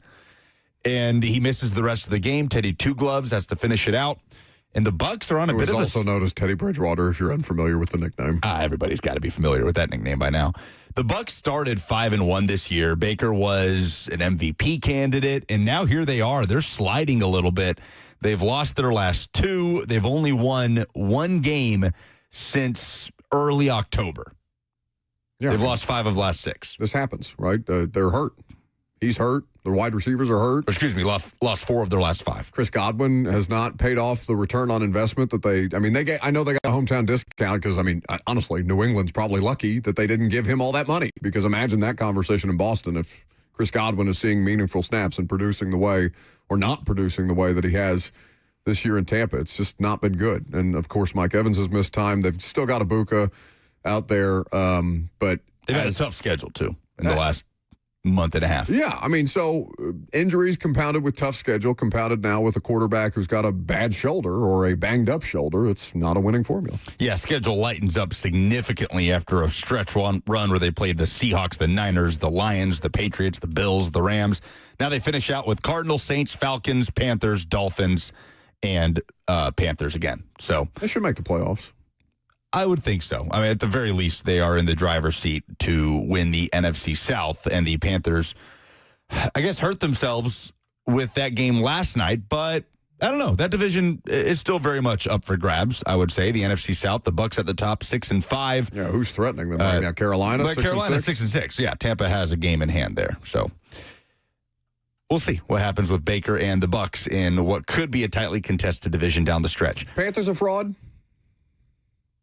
I can't tell if they're good. I can't tell if Bryce Young is good. I wouldn't call them a fraud. I would say they are what we thought they were. They're not good, nor are they bad. They're just theoretically they're better than what I thought they were going to be. Ted McMillan is he's a bona fide good player. Well, he couldn't be a fraud then. Fraud I feel like is under delivering. Yeah, that's just the need to swerve to the extreme, Robert, in any given scenario. You can't help it. If a team's not competing for a 1 seed, they're frauds. Maybe the Bucs would be a fraud then in your case, because Baker was getting MVP arguments early in the season. No, I feel that way more about the Bills than I do the Bucs. I like that. He's like, keep talking. So the extremes work for you if they fit your narrative. No, because I think that would make sense. Like, okay, if you wanted to call the Chiefs frauds this year, I think you could, because they weren't. I don't know. We haven't talked about the Chiefs. Well, okay, they had a good win against the Colts that they had to fight and scratch and claw for. Overtime. But if you told yourself 3 years ago, 2 years ago, last year, the Chiefs had to fight and scratch and claw to barely beat the Colts from behind, you would go, hey, dude, whatever you're smoking, give me some of that. Like, there's no way any of us would have bought that. So I would call the Chiefs frauds for not realizing, like, Rashee Rice suspension be damned, all of these other arguments be damned. They are who they are, and they are what they are now. So I people are going to make way too much out of that Colts comeback. I wouldn't fight off an argument that the Chiefs were frauds, the Bills were frauds, the Ravens were frauds, the Steelers were frauds. Anybody saying the Lions were frauds, unless your name is the Rams or Sean McVay, you are probably fraudulent at some point during the season for what you should be accomplishing. They look awesome. I mean, right now, is the it Rams. fraudulent or flawed? Like, there's a lot of flawed teams that could very well go on a Super Bowl We run. need the definition of fraud then. Urban Dictionary at your convenience. A fraud is like someone that doesn't belong, right? Somebody that's cosplaying. Something that is intentionally deceptive to obtain unauthorized benefit. It was the allegation against the Titans in 21 when they were the 1 seed. Fraud. Imposters is a synonym. What did Aaron Schatz called them the worst number 1 overall seed of all time? Yeah, based on like EPA per play or something. Yeah, the advanced metrics said that they were more lucky than they were good, was the argument. Which is hilarious because they were the unluckiest injury-riddled team in the NFL. they won Vrabel Coach of the Year. How many players they had to go through that year? Well, the AFC 1-seed race is shaping up to be, well, really both are shaping up to be very interesting with 3 primary contenders in each respective conference. In the NFC, the Rams at the top at 9-2. The Eagles are 8-3. The Bears are 8-3. In the AFC, the Patriots are currently in the driver's seat, 10-2. The Broncos are 9-2. The Colts missed out on a big opportunity against the Chiefs, which Robert mentioned. They are 8-3, currently the 3 seed. Who do we like to land the 1 seed in the AFC more between Patriots, Broncos, and Colts? Man. Patriots, Broncos, and Colts. The Patriots have the best quarterback out of the group. And the most favorable schedule. But the schedule for the Patriots is insane. Awful. Every time we look up, they're playing a team sub 500. It's getting worse. So it's now 346, the total strength of schedule. Their strength of victory, 342. Yeah, and they're playing the Giants next. Woo! I think you can't understate the 2 injuries on their offensive line, though. Oh, huge. Losing Will Campbell and the other rookie Wilson at left guard is. I didn't see the other injury. I saw Will Campbell got carted off. I didn't see the other Wilson had to be carted off the field. So I haven't seen an update on that, but I would assume that would mean that he would be missing some time. So they didn't put either of them on injured reserve, though, right? Will Campbell is expected to be a potential IR. They said they would know more this week. Yeah, he could miss a couple weeks, a couple months. It feels kind of nebulous. So here comes Vidarian Lowe to be your left tackle, who was slated to be the left tackle before they drafted Will Campbell. I wonder, that's going to affect your run game. That's going to affect your pass pro. Well, and Drake May didn't play well against the Bengals. I mean, he had a pick 6. It looked, watching a little bit about, certainly the start of the game, because this game had multiple pick 6s in it. He looked less. I don't know. He looked as bad in that Bengals game against a bad Bengals defense as I've seen him look all year. Now, that may just be a one-off, but to Robert's point, the offensive line injuries there, I still think that, the rest of the way through, though, for New England is ridiculous. The most difficult game remaining on their schedule is the Ravens. The Bills and Ravens. Bills. Okay. But they've already beaten the Bills. Bills at home. At Buffalo.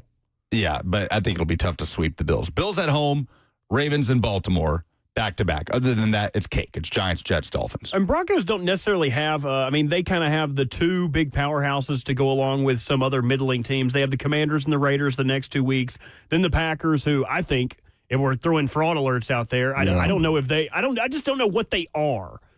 Are they good? It's kind of like the Panthers. Are they good? Are they not? Then you were making the argument that LaFleur is actually making them as good as he can right now, given the inconsistency at skill position. Well, yeah, and they don't have Josh Jacobs. They don't have Tucker, who was a revelation on the offense for them. And their wide receivers are a bunch of wide receiver 2s and 3s. None of them are anybody on any team that you would go, oh, yeah, we got to really watch out for that guy. It's just a bunch of guys who are island of misfit toy guys. They're water guns with no water. You are filled with jelly, whatever that water gun it was on the island of misfit toys. I just to answer Lucas's question, I'm going to say the Patriots. I think that the offensive coordinator there and the quarterback there are the best situation out of that bunch. I think that Bo Nix keeps winning. So as much doubt as you might have about him, he doesn't have to look good when their defense is a cheat code that way. But given the lack of difficulty of the Patriots schedule and the best quarterback out of that group, I don't know. McDaniels has had to figure it out with bad offensive lines before, and I know he's done it with Brady instead of Drake May, but Drake May's an MVP candidate, so I'll go Patriots. The Colts still have 4 AFC South games left. They still have to play the Jags twice. So weird that the Jags at this point in the season have not played the Titans or the Colts at all. Yeah, at all. They're going to get all 4 games against those 2 teams in. Because the Titans just have the 2 Jags games left. Yes, and obviously the first one starting this Sunday. But the Colts still have the Texans, the Jags twice. No, the Texans twice and the Jags twice. That's weird, too. And the Niners and Seahawks to finish out the season against NFC West opponents. And then we had coordinator firings over the weekend. Yeah. Shane Bowen is out. The Giants defensive coordinator, former Titans defensive coordinator, fired. And Chip Kelly, the highest paid offensive coordinator in the NFL, fired by Vegas. And that whole experiment has been an abject disaster so bad in 2025. And I must give credit to Robert Walsh, who called this in the offseason. He said he thought the Raiders were going to be terrible. He didn't understand the way they were building this out in 2025, and they have been exactly that. So good job by you, Robert. I will take my victory lap by saying, ha ha ha. Old ass Pete Carroll. Maybe that's who Joe Cena's talking about. No Pete Carroll's way. just a long time. I need a change of scenery. Yeah, he would. If you had to pick one guy who was just like, yeah, I'm good. I don't think Pete Carroll's it. Like maybe this is, he's 75, 74. And what Fitzy told us about Robert Saleh being offered the defensive coordinator job and the head coach in waiting position. I think you're going to have to drag Pete kicking and screaming out of that head coaching job. See, I wonder if he just wasn't like, dang, I should have stayed in the front office in Seattle. It's like they changed they took his favorite snacks out of the break room. It's like, oh man, they don't even respect me anymore. All I wanted was some Nutter Butters in here. And he goes and complains, gets the head coach of the Raiders job. He's like, I made a colossal mistake. I should have just bought my own Nutter Butters. Just give it up and go be a professor at USC. He's teaching courses right now. Is he an adjunct there? He's got a course. Yeah, at USC on leadership. How to chew gum. Well, that would be. How many pieces of gum do you think he's chewed in his life? Oh, wow. The limit does not exist. The limit does not exist. The infinity sign, Quick bonus headline, Mike Tomlin telling reporters he has great optimism that Aaron Rodgers will be able to play Sunday against Buffalo. Okay. Coming up next, the latest Hall of Fame finalists have been winnowed down. We'll tell you how it impacts the Titans. One note before you go. Weren't you two just yelling at me to get out on time? No, but that was when we had something important next. He estimated he'd choose about 15 pieces of gum per game. That would make that 255 pieces of gum in a single 17-game season. He has coached... I got to do more math. We got preseason, we got playoffs. Damn it! Somebody do the math for me. And that's just games. That's not in day-to-day life. Not practice. Only in the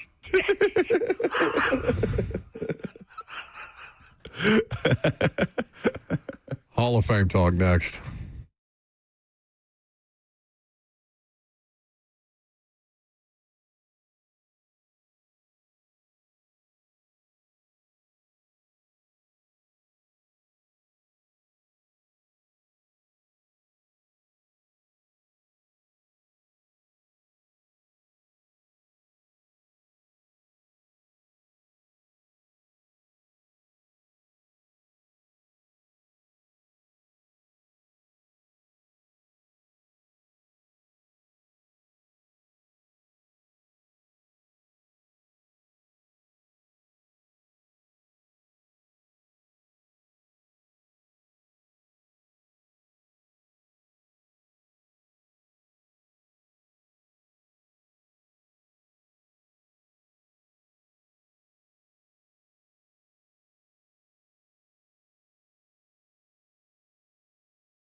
Welcome back to the show, fueled by Hattie B's Hot Chicken. I hate this song.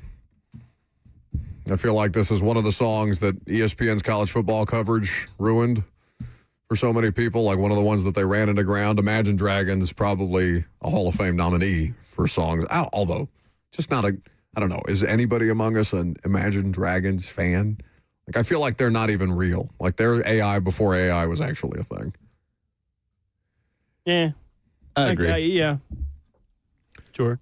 What did we say? What did you say, Robert, last time we talked about this? That because for some reason this is the second time in the last month that Imagine Dragons has come up. They're the next Nickelback. Oh, yeah, 100%. Like 5 to 10 years from now, everybody's going to be like, oh, I loved Imagine Dragons. Like, Radioactive was great. No, it wasn't. It was good when we were kids. It came out when I was in, like, high school. Yeah. Or like okay, yeah, that's a great song for high school kids, but also, like, 100%. That's exactly what it is. The Thunder one is kind of catchy. Sing a little bit of it. I'm not familiar. It's just them repeating thunder. Oh, when the thunder and the lightning. Doom. Yeah. That's right. It's just an earworm. All right, Hall of Fame. Well, to bring that up, we're giving away Imagine Dragon tickets next segment. Go see it. I'm just kidding. I don't even know if they're touring. The 26 modern era players named as semifinalists for the Pro Football Hall of Fame's class of 2026 have been announced. You've got 17 on offense, 8 on defense, 1 on special teams, as well as a list of contributors that are also here at this point. So the players that are semifinalists for this upcoming class, again, they'll continue to winnow down the class moving forward, but the quarterbacks are Drew Brees, Eli Manning, Phillip Rivers. Running backs 2, Frank Gore, Fred Taylor. Wide receivers, Larry Fitzgerald, Torrey Holt, Steve Smith Sr., Hines Ward, Reggie Wayne. 1 tight end in Jason Witten. A handful of offensive linemen. Marshall Yanda going to go to the Hall of Fame? Baltimore Ravens? He's an guard? offensive lineman. I don't know. If he does, they should also put a vial of Jeff Spit in with him. Jeff Simmons famously spitting on Marshall Yanda in the AFC divisional round. In his final game. 2019. Rodney Harrison, Earl Thomas, Darren Woodson, Luke Kuechly, Terrell Suggs, Robert Mathis, Vince Wilfork, Kevin Williams, and Adam Vinatieri round out the players. The conversation to be had about the players is the quarterbacks. Eli Manning has been waiting for some time now. He's been retired the longest out of any of these guys. Drew Brees is the better quarterback, obviously. Would you also argue, at least as a quarterback, as a consistent quarterback, would you also argue that Phillip Rivers was a better quarterback game in, game out than Eli Manning was? I think you could make that case. You could make that case.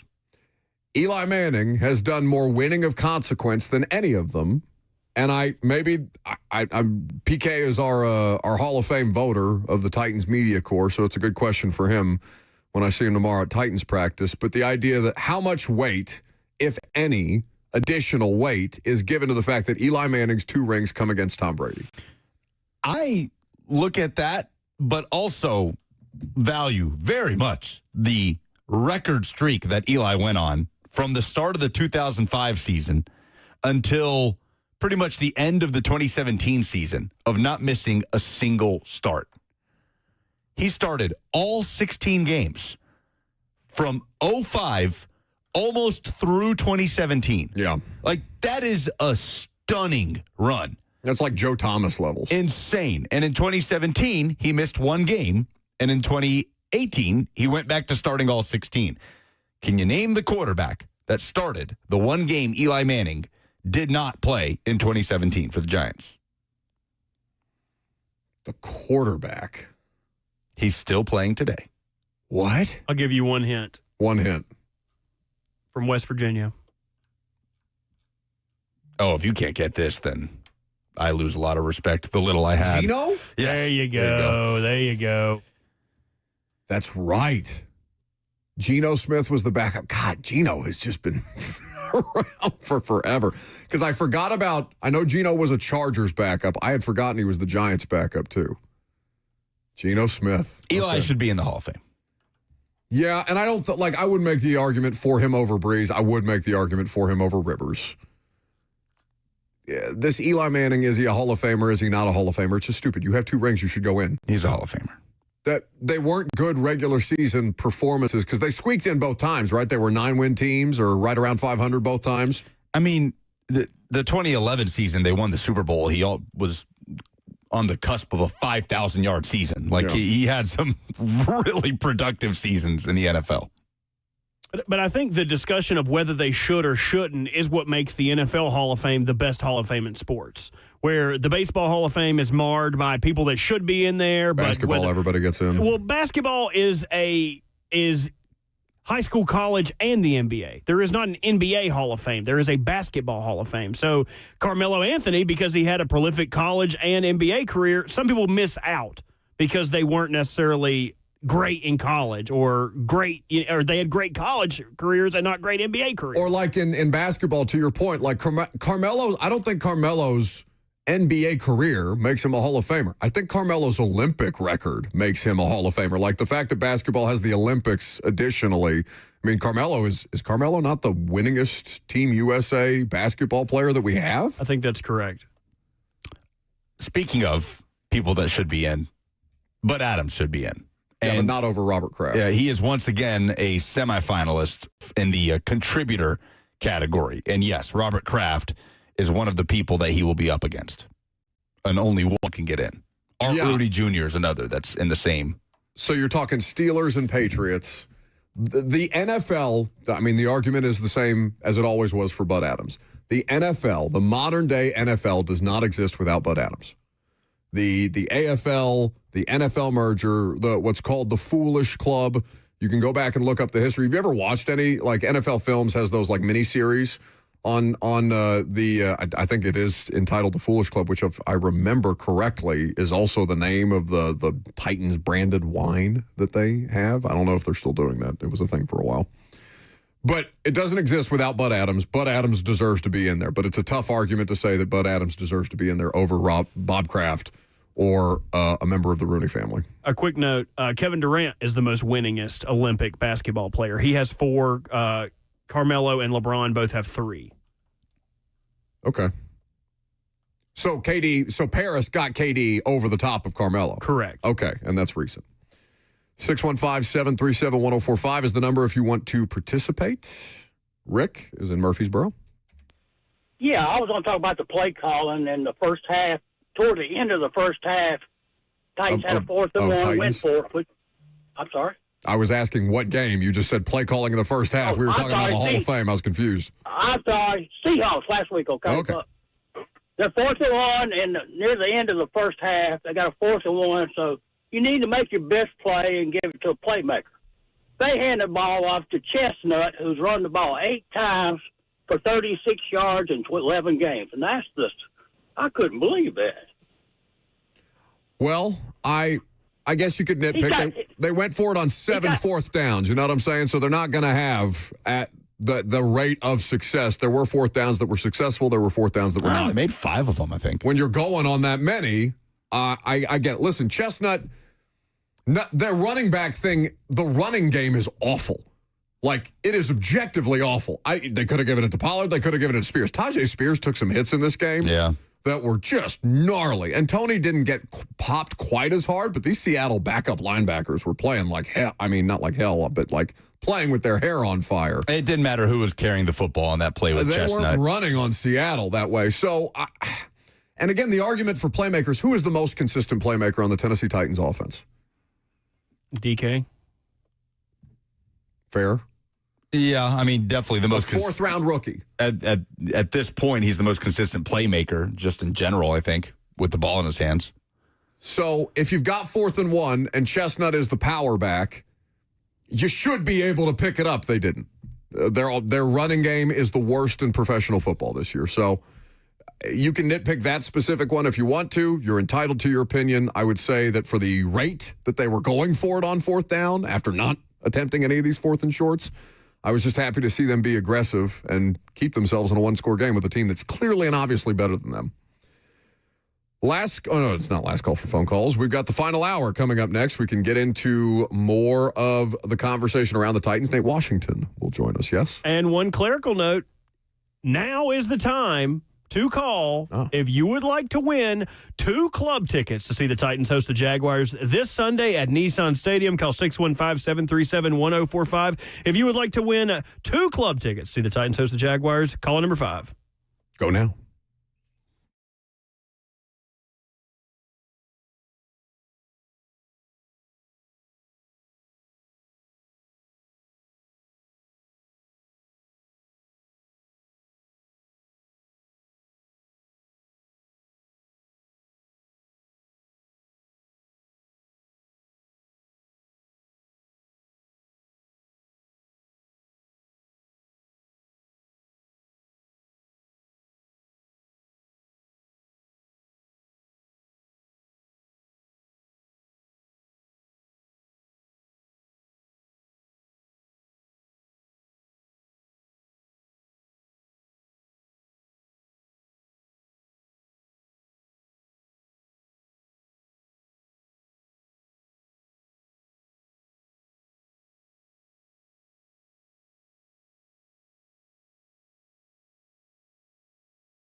It's 12:03. Good afternoon from the 104.5 The Zone studios. I'm Lucas Panzica. Tennessee basketball routed Rutgers on Tuesday at the Players Era Festival in Vegas, 85-60 the final. Jacoby Gillespie, 32 points, 6 of 10 from 3. The Vols take on Houston this afternoon at 5 p.m., a rematch of Tennessee's Elite Eight loss in last season's NCAA tournament. You can hear the Vol Network call right here on The Zone, coverage beginning at 4:30. Monday Night Football, Brock Purdy threw 3 interceptions, but the Niners managed to beat the Panthers 20-9 as they improved to 8-4, Carolina falling to 6-6. The Predators fell at home to the Panthers 8-3. That marks a third straight loss. A 2-game road trip begins tomorrow in Detroit. For all your foundation repairs and waterproofing needs, visit USSTN.com. Breaking news at once on your home for the Titans and Vols. This is 104.5 The Zone.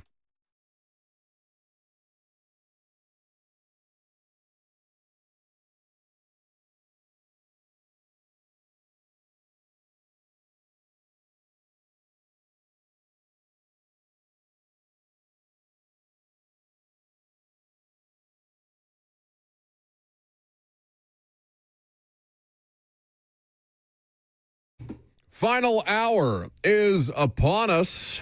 We're happy to have you here until 1 o'clock. Nate Washington will be here a couple of days early because, of course, we're off for Thanksgiving. Now, a Thanksgiving tradition that I enjoy is that Gary Ashton, our buddy at the Ashton Real Estate Group of RE/MAX Advantage, always brings us a giant pumpkin pie, of which I brought up into the studio and was going to take a picture so I could say thank you on social media to Gary, but so quickly did Robert Walsh run back here with plastic utensils that you've been lying to me about. You said there were no plastic utensils in this building ever, and yet you have an entire stash back there. And Lucas and Robert just started digging into this pumpkin pie, literally digging into it. It's as mangled a pumpkin pie as I've ever seen. Show it on camera. Yes. Not good radio. Yeah, it's great radio. This is... we can't see it. You've turned it... What do you mean you can't see it? There we go. There. Yeah, Here's we the pie. took a hunk out of it, dude. Here's It's the pie not... that you've... Why did you cut it? Who cut it into pie pieces? I did. Because you're disgusting. No! We just took a fork I in went there. and got you napkins so that you could have a slice of pie to eat at your convenience, and instead you just started scooping it out of the tray like an animal. I didn't have time. There was an update coming up. I don't know why you hate us. I don't know why you have to throw us under the bus like this. We're just trying to operate. I'm not. Or what is it? What is it, Lucas? Throwing you under the bus is simply explaining what the two of you have done. What is our modum operandi? Come on. You got it. Mortis?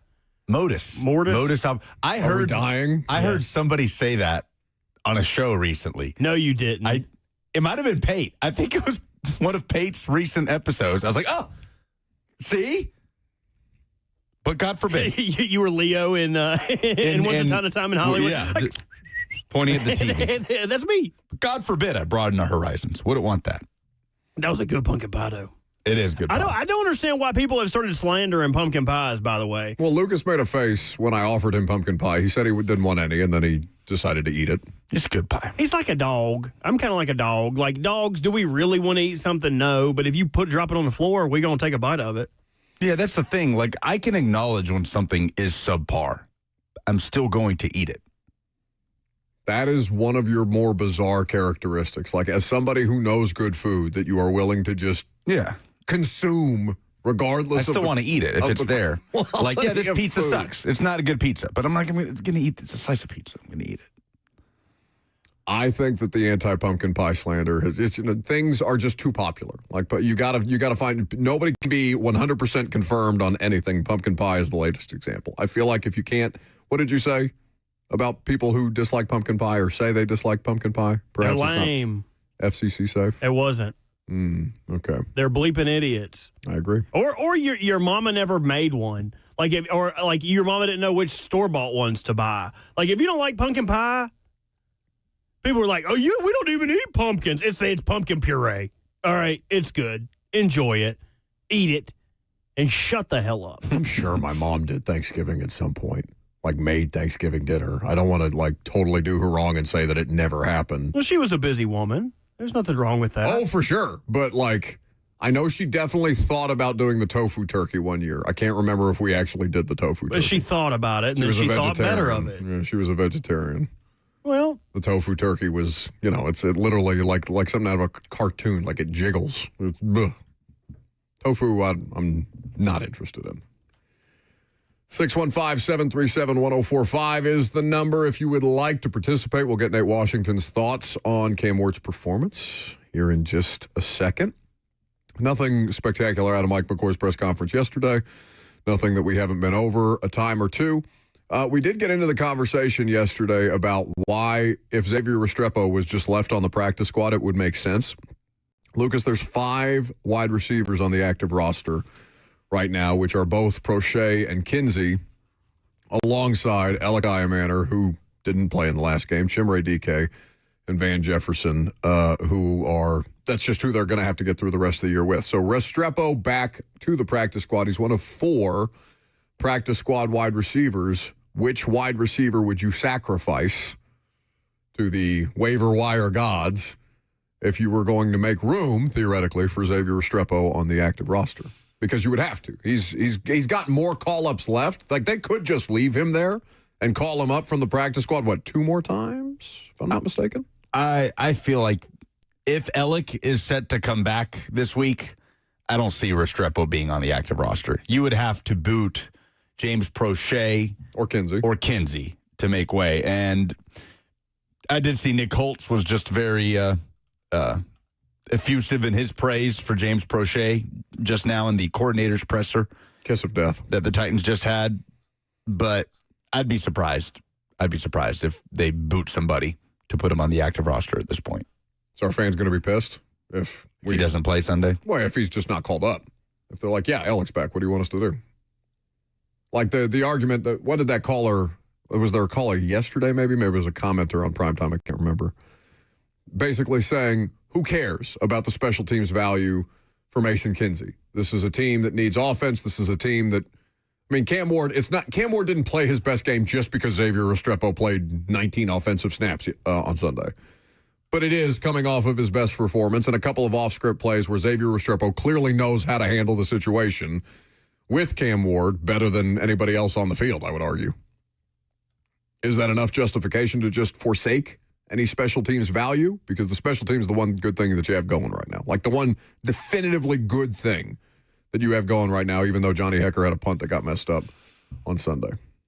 I like Restrepo. Like I'd like to see him get more opportunities, but like this coaching staff, like guys at that level, like that live in the margin, so to speak, like the Restrepos and Kinseys of the world, have to have a career in special teams.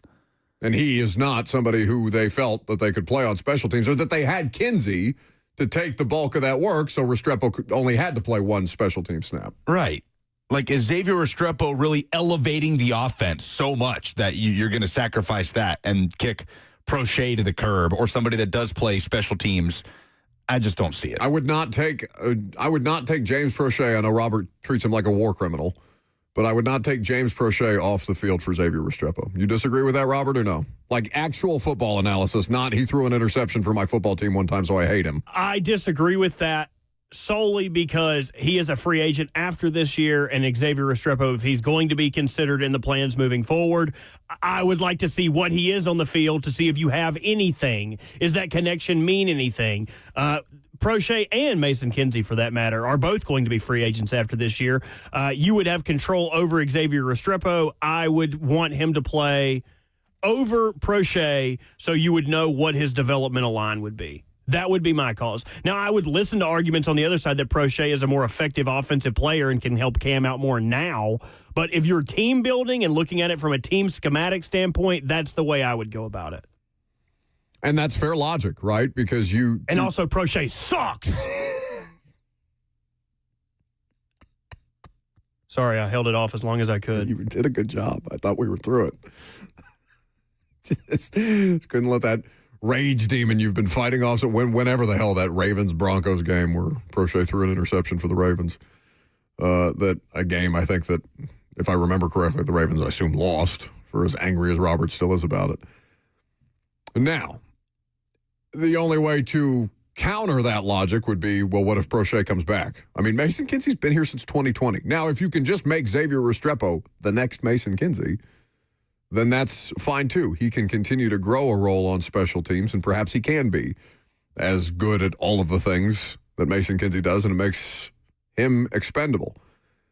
But I don't know which player gives Cam Ward a better chance on offense to succeed. It's probably Prochet. Between Prochet and Restrepo? Right. Probably Prochet. Because the argument between Kinsey and Restrepo is it's obviously definitely Restrepo. I just don't know. We'll see. It may be a non-conversation by the time we get to Saturday's elevations, and they're just like, yeah, Alex back. We're going to keep it status quo. Fred is in Gallatin. Yes. If the whole purpose of this season, remaining part of this season, is to evaluate Cam Ward, why not let him have someone that he's familiar with and someone who actually saved his bacon the other day on that pass where he rolled out and scrambled and threw to his friend? I don't care if it's his friend. If we want to evaluate how good the quarterback is, give him the tools that he wants. Yeah, I don't know that he's making the argument for Restrepo over Prochet or Restrepo over Kinsey. Personally, he may be. We don't know that. And I think Cam Ward's, going to go out there and try and play the way that Cam Ward plays, regardless of who's on the field. It's just Restrepo has those reps. That's a thing. It matters. What did Mike McCoy say on Sunday? They must have a communication device in both of their helmets to be able to be on the same page that way. We can take more of your phone calls coming up next. We will also be joined by Nate Washington. I'm Buck Rising. It's 104.5 The Zone.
Welcome back to the show. Fueled by Hetty B's Hot Chicken and a way too big pumpkin pie that Gary Ashton brought us. Nate Washington, kind enough to adjust his schedule. Given that the holidays are up ahead, Nate, I hope you guys are going to have a great holiday season. We appreciate you making the time, as always, my guy. Football Was My Father is the book. You can find it in the Amazon bookstore because not only is he a former champion, a former Pittsburgh Steelers wide receiver, Titans wide receiver, he is a published author as well. Indeed. Thanks for having me, guys. Yes, it's Turkey Day almost around the corner, so getting ready to eat good and enjoy some good family fun, man. What is the best thing at the Washington family Thanksgiving feast? It could be a number of things, to be honest, man. We play spades. That could get a little, out of hand at times and entertaining. They also will break out into something YouTube karaoke. It just depends on how they feeling, man, and how much liquor's flowing, to be honest. That's the best part of the holidays is you get to booze with your family and do dumb stuff. Nate, did you play on Thanksgiving? I'm sorry? Did you ever play a Thanksgiving game? I'm sure you did at some point. No, I didn't actually. I've never played in a Thanksgiving game. I played on Christmas. I played on New Year's Day and New Year's Eve, but never played on Thanksgiving Day. Never had the opportunity, man. Well, the Titans do not have a Thanksgiving game. They've got the week leading up to the Jags, and the conversation, Nate, for us here coming off of that Seahawks game was Cam played as good a game from start to finish as I think I've seen him play. And the thing that was rewarding to me, if I was a Titans fan and just somebody who's going to document the progress of Cam Ward, is that I feel like he's stacking solid performances. They're not translating to wins. They are playing in closer games, but I just felt like there was a level of consistency to his play that we've been lacking week over week. Definitely. But, as I stated a couple weeks ago, moving forward from a couple weeks ago, it wasn't about wins or losses for me. It was about seeing personal progression from these guys and as a team and gelling and finding cohesiveness in the scheme and the philosophy upon which they were going to close out the rest of the season. This is, unfortunately, this is a very young team. You have a lot of young guys in very significant roles on this Titans team. And with that being said, as I stated also in the beginning of the season, there's going to be a lot of growing pains. I know as a fan, as a media, we have a job to evaluate and do our due diligence to understand where they stand as an organization. But if I'm a guy that's in that locker room, I understand that. If I'm a veteran guy in that locker room, I understand that as much as I want to win, this is about progression for me right now. This is about seeing my guys playing better ball, having a better sense of urgency, cleaning up the penalties, doing what they're supposed to do to go out and give us a chance to win. And if you come up short, it's I hate to say it. I kind of tweeted about it Sunday. I hate moral victories, man. But sometimes in these situations, you have to take those moral victories and see that you have progression on the film. And that's exactly what we see from Cam. As you stated, this has probably been his best game of the season. Coming out from start to finish, making plays, taking care of the ball, doing the little things, getting the ball out of his hand quick when he's had the opportunities, making plays with his legs. We haven't seen him run as much as he did this past game, and I think it just gave this offense a boost of energy. I think he did a lot of good things and a lot of things to build off of for next week against the Jags. Yeah, we haven't talked about his additional mobility, but Nate, in the last 2 weeks, he's run for more yards than he had in the previous 9 games this season. And it's obviously at least helping them extend drives. At NWash85 is where you can follow Nate Washington on Twitter. Nate, what are you making generally of the Xavier Restrepo discourse at this point? As we see him make his debut, he's targeted 6 times. He catches 2 for 26 yards. On a couple occasions, you can see that chemistry that he and Cam obviously have. But as the Titans move forward here and potentially get Alec Iomanner back for this week, just where do you fall on this as Titans fans are clamoring to see more of X? I think he deserves it at this point. I'm still very skeptical of the whole, presentation of the situation because in a nutshell, you're looking at a guy that came in undrafted as I did, you know, but looking at the outcome of this roster, he might not even had a chance if we had our, you know, $90 million man and everything else had fallen into place. But given the opportunity, I think he seized it. You know, he came in and made a couple plays.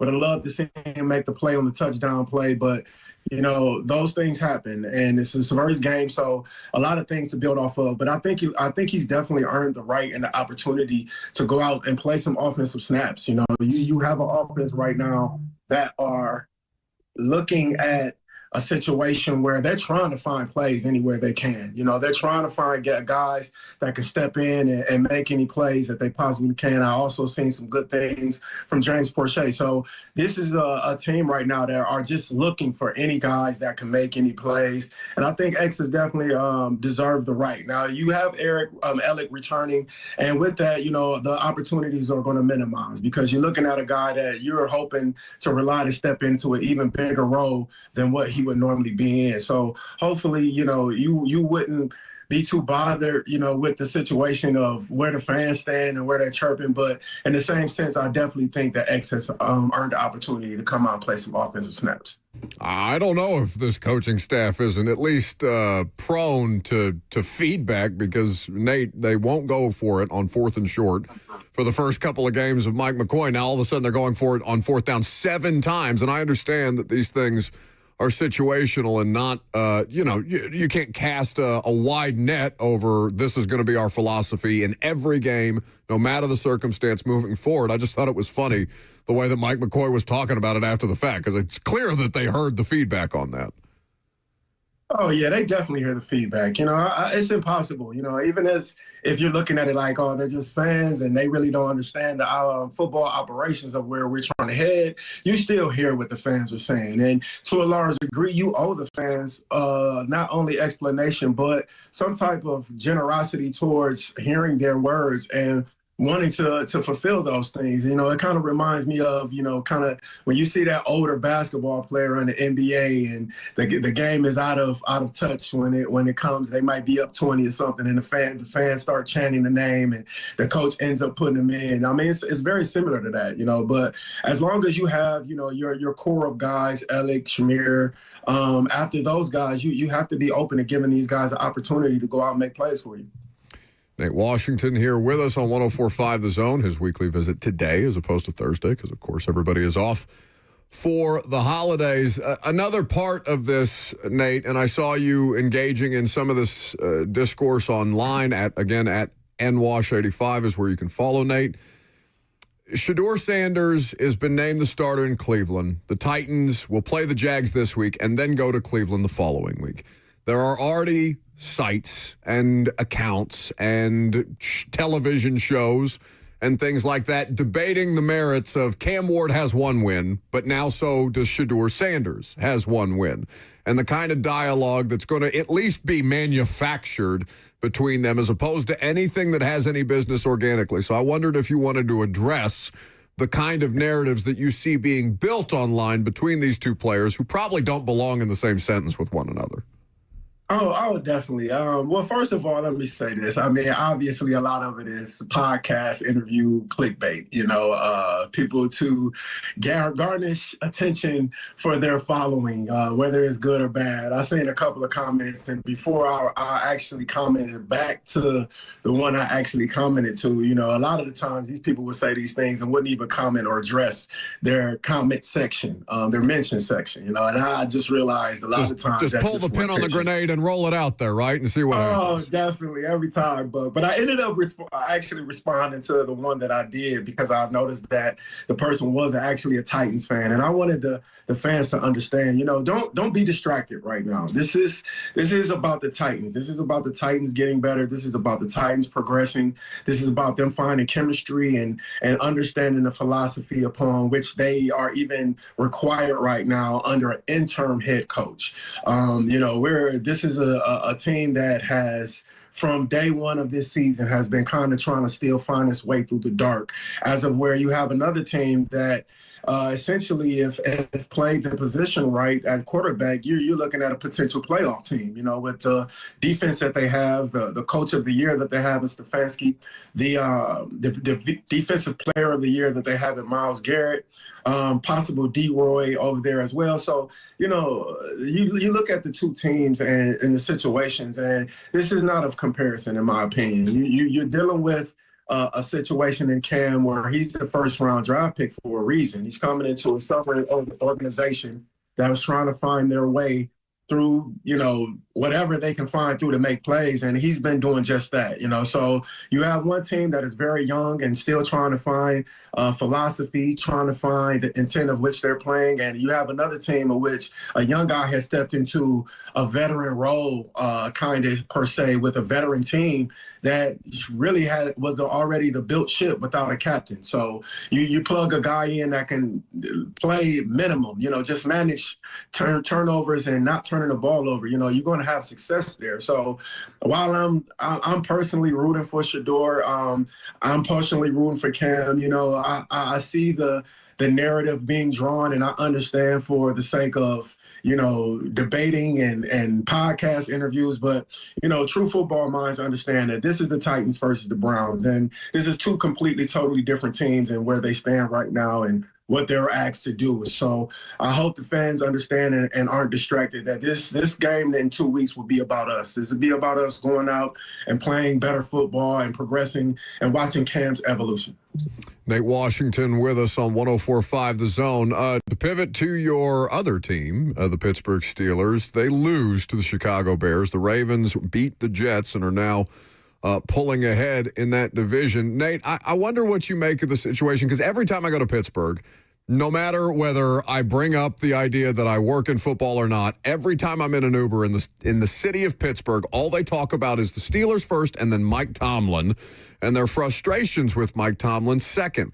And I don't know what he's going to do or how the rest of the season is going to play out. Their schedule moving forward is favorable enough, but 2 games remaining against the Ravens and their next one up against the Bills. What do you make of the dialogue? But you talk about fans getting distracted by things. What is a fair conversation around Mike Tomlin and the ceiling that the Steelers feel like they've hit in the last couple of years? Oh, man. Well, first of all, I think it would be important for me personally to speak on the personal aspect of Mike Tomlin. My personal relationship with him, he has awesomely been one of the greatest coaches that I could play for. He definitely put a lot of courage, a lot of confidence into my game during the time that I needed it. He was there for me always. And till this day, I recall going back to a game and not letting him know that I was in town for the weekend. And when he seen me at the game, he came up to me and got on my butt about, not letting him know I was in town, even if he couldn't make it to see me. So, he's a very dear personal friend, and I'm hoping the best for him. Now, flipping to the side of, understanding that I now have a media role, I am obviously a fan of the team and want to see the success of the team. It's been unacceptable. Business-wise, it's been unacceptable. This team hasn't won a playoff game since 2016. So when you're looking at the organization and the expectation of where this, body of fans lies, their success is important to them. 8-8 seasons or making it barely over 500 is not going to be good enough, So you're looking at a situation where, outside scale, he can possibly be on the hot seat. There might be a situation where change happens, but, knowing the Rooneys, knowing the tradition that they stand behind, man, I just don't know if they will be willing to let him go. But I understand that at some point you have to evaluate the situation you're in. And being mediocre and not winning a playoff game is not good enough for this organization. So definitely a decision is going to have to be made on either side. He's going to have to understand that he's going to have to change a bunch of things that he's got going on, or they might decide to go in a different direction and let him go. So I'll be interested to see how the Rooneys handle it. But obviously, he's on a hot seat with the situation, and he's definitely going to have to be better and controlling this organization. Would he immediately be the most attractive head coaching candidate if he were to become available in a hypothetical situation? Oh, make no mistake about it. This guy has a unique and uncanny way of relating and connecting to his players to get the best out of them. It's unfortunate that it hasn't panned out for him here in the playoffs these last 9-10 years as it seems, but at the same time there's a accountability there that he has to take, and with that being said, though, I think outstanding coach, the possibilities are endless, and I think if there was a situation in which he would let go, I think he would definitely be number one on someone's radar, because he can definitely change your organization for the best. Buddy, have a great holiday. We appreciate your time as always. We are grateful for Nate Washington's presence, not just this week, but every week. Thank you, sir. Man. Thanks, fellas. Happy holidays to you, man. Have a good one. Happy holidays to you and the rest of the family, too. That's Nate Washington on with us every week. Tomlin here would be fascinating. Again, it comes back to head coach that's not necessarily renowned for quarterback development. So who would the hire be to help with Cam Ward? But I'd have a hard time finding a better person to help an organization mired in irrelevance than a guy like Mike Tomlin, because there are not many guys like Mike Tomlin. Surely he would be at the top of the list. For them, or just generally? Just generally. Mike Tomlin, I can't imagine a franchise, let's just say a fan base of a franchise, not wanting Mike Tomlin to be their head coach if you have an opening there this offseason. Okay, which I agree with. Is there a big difference in like what the coach brings to an organization between Mike Tomlin and, say, Jim Harbaugh? Like, Tomlin obviously has the Super Bowl, right? He is a champion. He has that on his resume forever, and he's been in, is Tomlin current? He has to be the longest tenured NFL head coach. Harbaugh's got to be up there, too. Yeah, Tomlin. Harbaugh's right behind him. Yeah. 1 year. So Tomlin and then Harbaugh. Oh, is it just 1 year? That's crazy. What is the difference between Harbaugh from the attractiveness standpoint, because Harbaugh was available. Now, we don't know that he would have taken an interview with the Titans, but he was not on the Titans interview list. Where would the gulf between those two things lie? You know what I'm saying? No. That's a coach that's going to have control, a great deal more control. Oh, sure. Harbaugh, veteran coach, experienced coach, again, champion in the case of Tomlin. Is that something you don't? It doesn't seem like they want to be this coach-centric organization where the identity is derived from the coach. You would immediately be that if you hired Mike Tomlin. And I would argue Mike McCarthy as well. There would be more of that for sure. Yeah, that's the question, is how much of a departure would the Titans be willing to take from what they were seeking in the last coaching search, which was very clear, right? That younger, offensive-minded brand. They interviewed other profiles of coaches. They interviewed Dan Quinn, other coaches that didn't necessarily fit the young whiz kid offensive guru, but it always kind of felt like that was the direction, and that's the direction everybody wanted them to sense. go. Yeah. It made sense. So that's the question, is what are their parameters going into this coaching search? How much more, I suppose, open-minded will it be this time around as opposed to last year when you just had to get somebody in to work with Will Levis? You had to find that next guy, and with how poorly the results played out, yeah, I don't know that you don't kind of widen your horizons a little bit. You're broadening your horizons and what you'd be willing to accept to come in here and just establish something, just to get a coach that has his feet under him, that can establish something. You should be open to all scenarios if you're the Titans. Like, I don't pigeonhole yourself on anything here. Don't turn away from a coach that would want more control. Don't discount an up-and-coming offensive coordinator type just because the last one you hired didn't work out. They have to have all available options. Last call for phone calls, if you got them, 615-737-1045. We'll wrap up the show coming up next.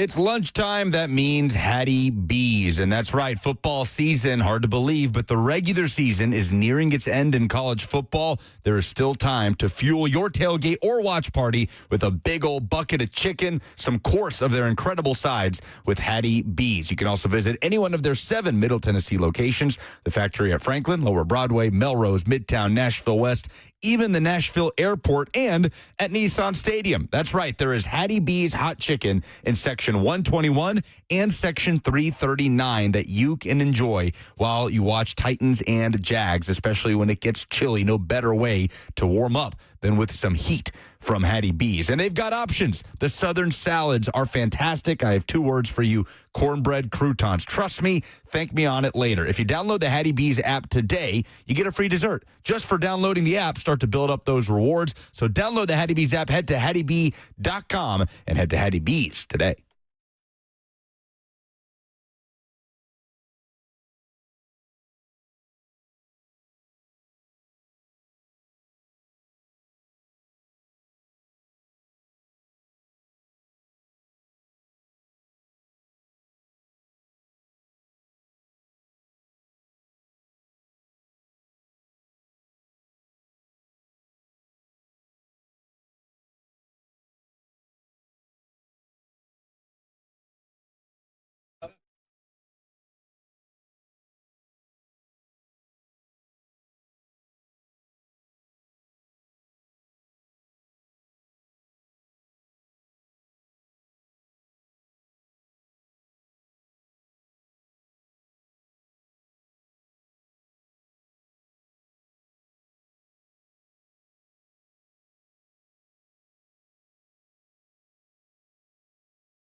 Welcome back to the show.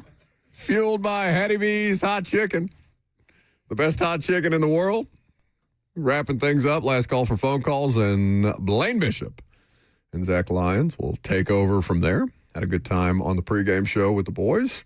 We're still having fun on the pregame show, even if the football was more fun this weekend than it has been. Chargers game was decently close. Cam Ward is making it more interesting, and that's the thing at the end of the day that matters. So if it's got to be 2 hours of Cam Ward pregame, by God, we'll do 2 hours of Cam Ward pregame. I mean, they're knocking on the door. That is one thing that is true over these last couple of weeks. Like, they have been outmatched in each of these games, and they have driven these games to the final moments. So it does feel like they could be on the cusp of being on the winning side of one of these. Like, if I'm a Jags fan, I'm not feeling particularly great going into this week. You got to feel good about your coach, though. Your coach should not be winning this much with Trevor Lawrence looking as bleh as he has. They've been hampered by injuries. Brian Thomas Jr. didn't play again last week. We'll see what his status is. Take him out of my lineup. I keep starting him.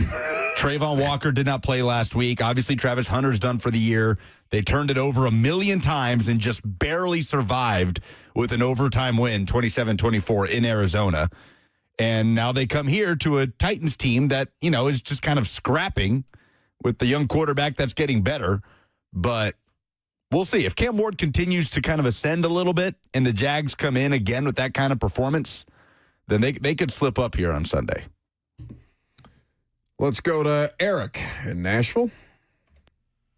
Hey, guys. First of all, I want to wish you guys a very, very happy Thanksgiving. Hope everybody out there has a happy Thanksgiving. Enjoy the holiday and stay safe. You too, buddy. We appreciate it. Hey, guys, the thing I want to talk about is in the last hour, you were talking about the Hall of Fame, and I'm not going to talk about the players you mentioned. I want to talk about a guy who should have been in the Hall of Fame a long, long, long time ago and is still not in the Hall of Fame.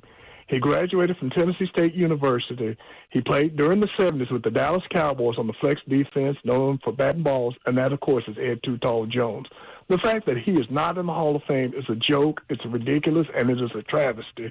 And, guys, what I fear is it's probably going to take him passing away, and then the Veterans Committee or somebody realizes, oh, Ed Too Tall Jones is not in the Hall of Fame? Let's put him in.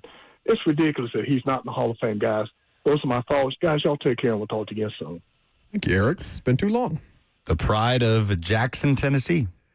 He is one of 5 Cowboys to advance in the Hall of Fame seniors vote. So just Cowboys alone, there are 4 other guys that are being considered. He should also be in the celebrity wing of the WWE Hall of Fame. He was a special guest referee at WrestleMania 2 for a Battle Royal. Not a Battle Royale? No. Oh, okay. Tennessee State legend. So the logjam with the senior stuff, with the contributor stuff, that's kind of what Bud Adams is experiencing right now. Like there is an argument for Bud Adams to get in the Hall of Fame. There's not an argument for him to get in over Bob Kraft, for example. And I believe they only take one of those contributors a year, if I'm not mistaken.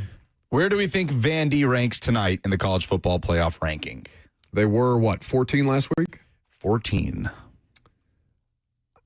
They were 14 with Miami 13, Utah 12.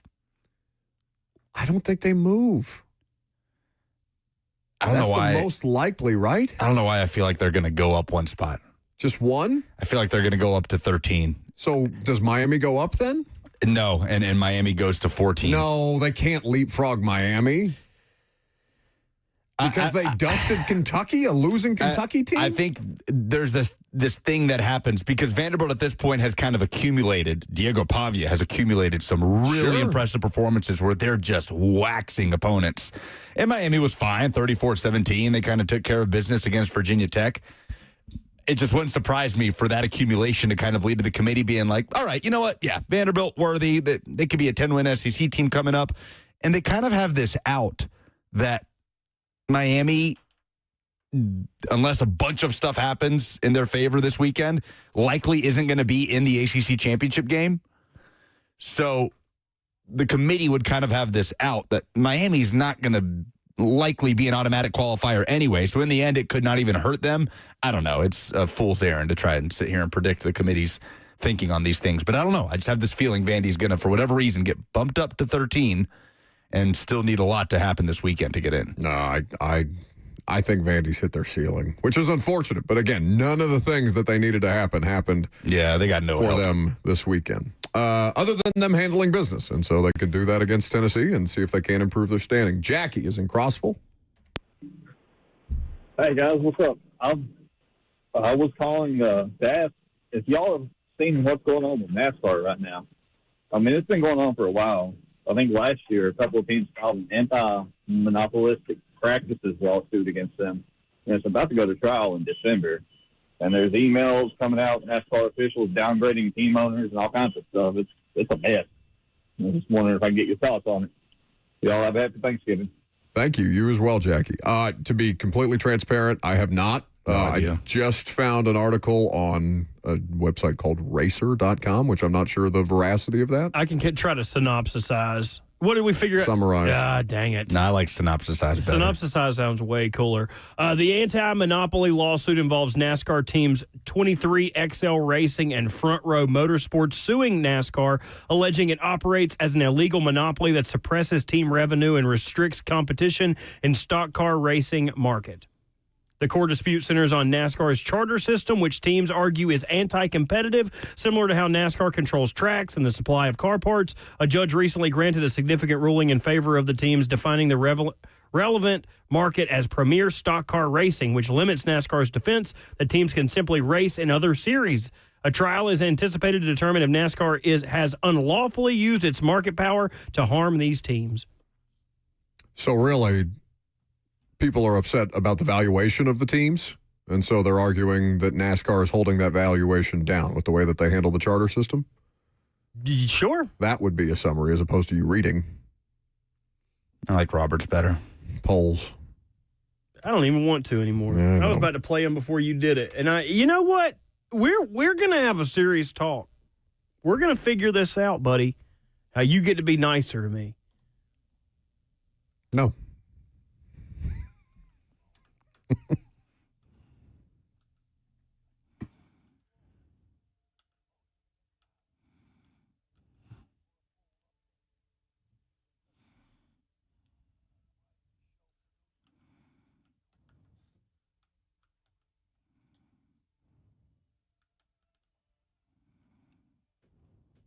Presented by Two Rivers Ford. Which of these quarterbacks should go into the Hall of Fame next? Drew Brees, Russell Wilson, or Eli Manning? 73% are voting Brees, 26% Manning, less than 1% to Russ. Brees and Manning should go in. I mean, Brees should go in first, like if you're just picking it off merit, but Manning and Brees should go in together. I don't think Eli should have to keep waiting for this. I agree. More important aspect in the hiring cycle upcoming for the Titans, head coach or offensive coordinator? 87% say head coach, which is the correct answer. I guess my logic behind that is the head coach as important for Cam Ward as the next offensive coordinator will be? Yes, because the head coach will hire the next offensive coordinator. But again, if you're taking the value that they provide to the player, once they're here, on face value, is the offensive coordinator not the more important hire? Can you find a managerial head coach and find an offensive coordinator that is an improvement upon the situation? Sure. You can find both. Okay. But the OC has to be hired by the head coach. Sure. Thus making the head coach more important. You got another poll? No. Okay. Those are the polls. It's going to do it for us today. No prime time for Robert and me tonight. I think Easton is still doing it, 7 p.m.